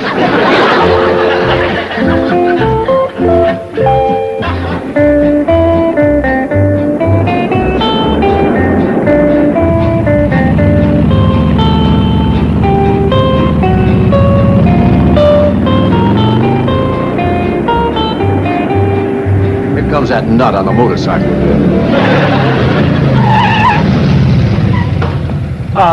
Hey, Stella, what do you say, baby? You want to drag me in that heap? See here, you young hoodlum. Jethro, get off that thing. I got split. I see you, Stella. That was Jethro? I'm afraid it was. Mr. Clampett, I want to talk to you. Let's go inside. Things is worse in there than they is out here. Well, why don't you both get in? You can talk while I drive. That's a dandy idea.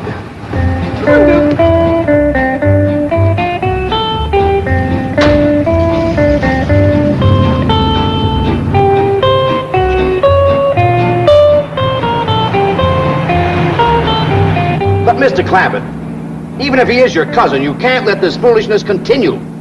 I'd be right pleasured if my family would just go back to acting like my family again. They probably don't realize how ridiculous they appear to others. I tried hinting at it, but it just don't seem to take a hold.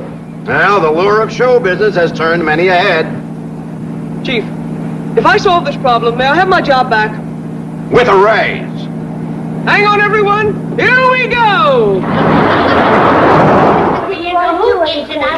right, let's have it quiet.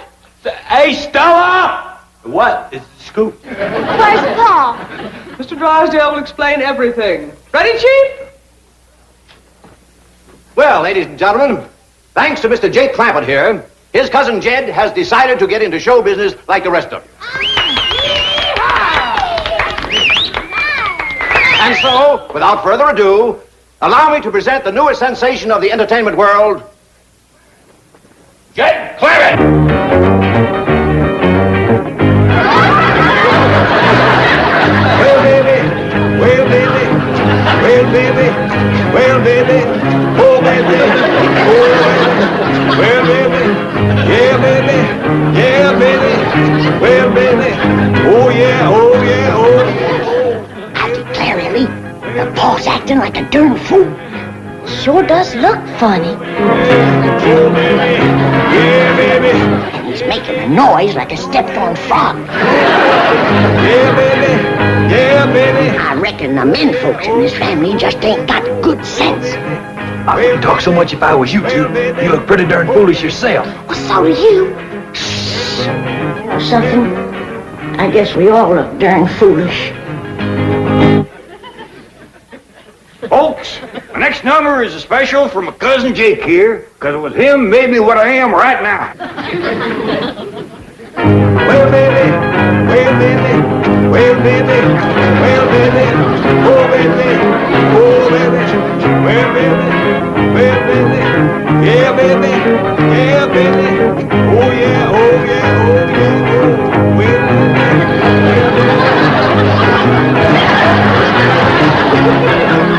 baby, oh, baby, You're marvelous! yeah, baby, Mr. Clampett! oh, baby, Mr. Clampett, you can stop now! yeah, baby. Oh, no. Now he's hooked on show business. Oh, baby. Yeah, baby. Mr. Clampett! Oh, baby.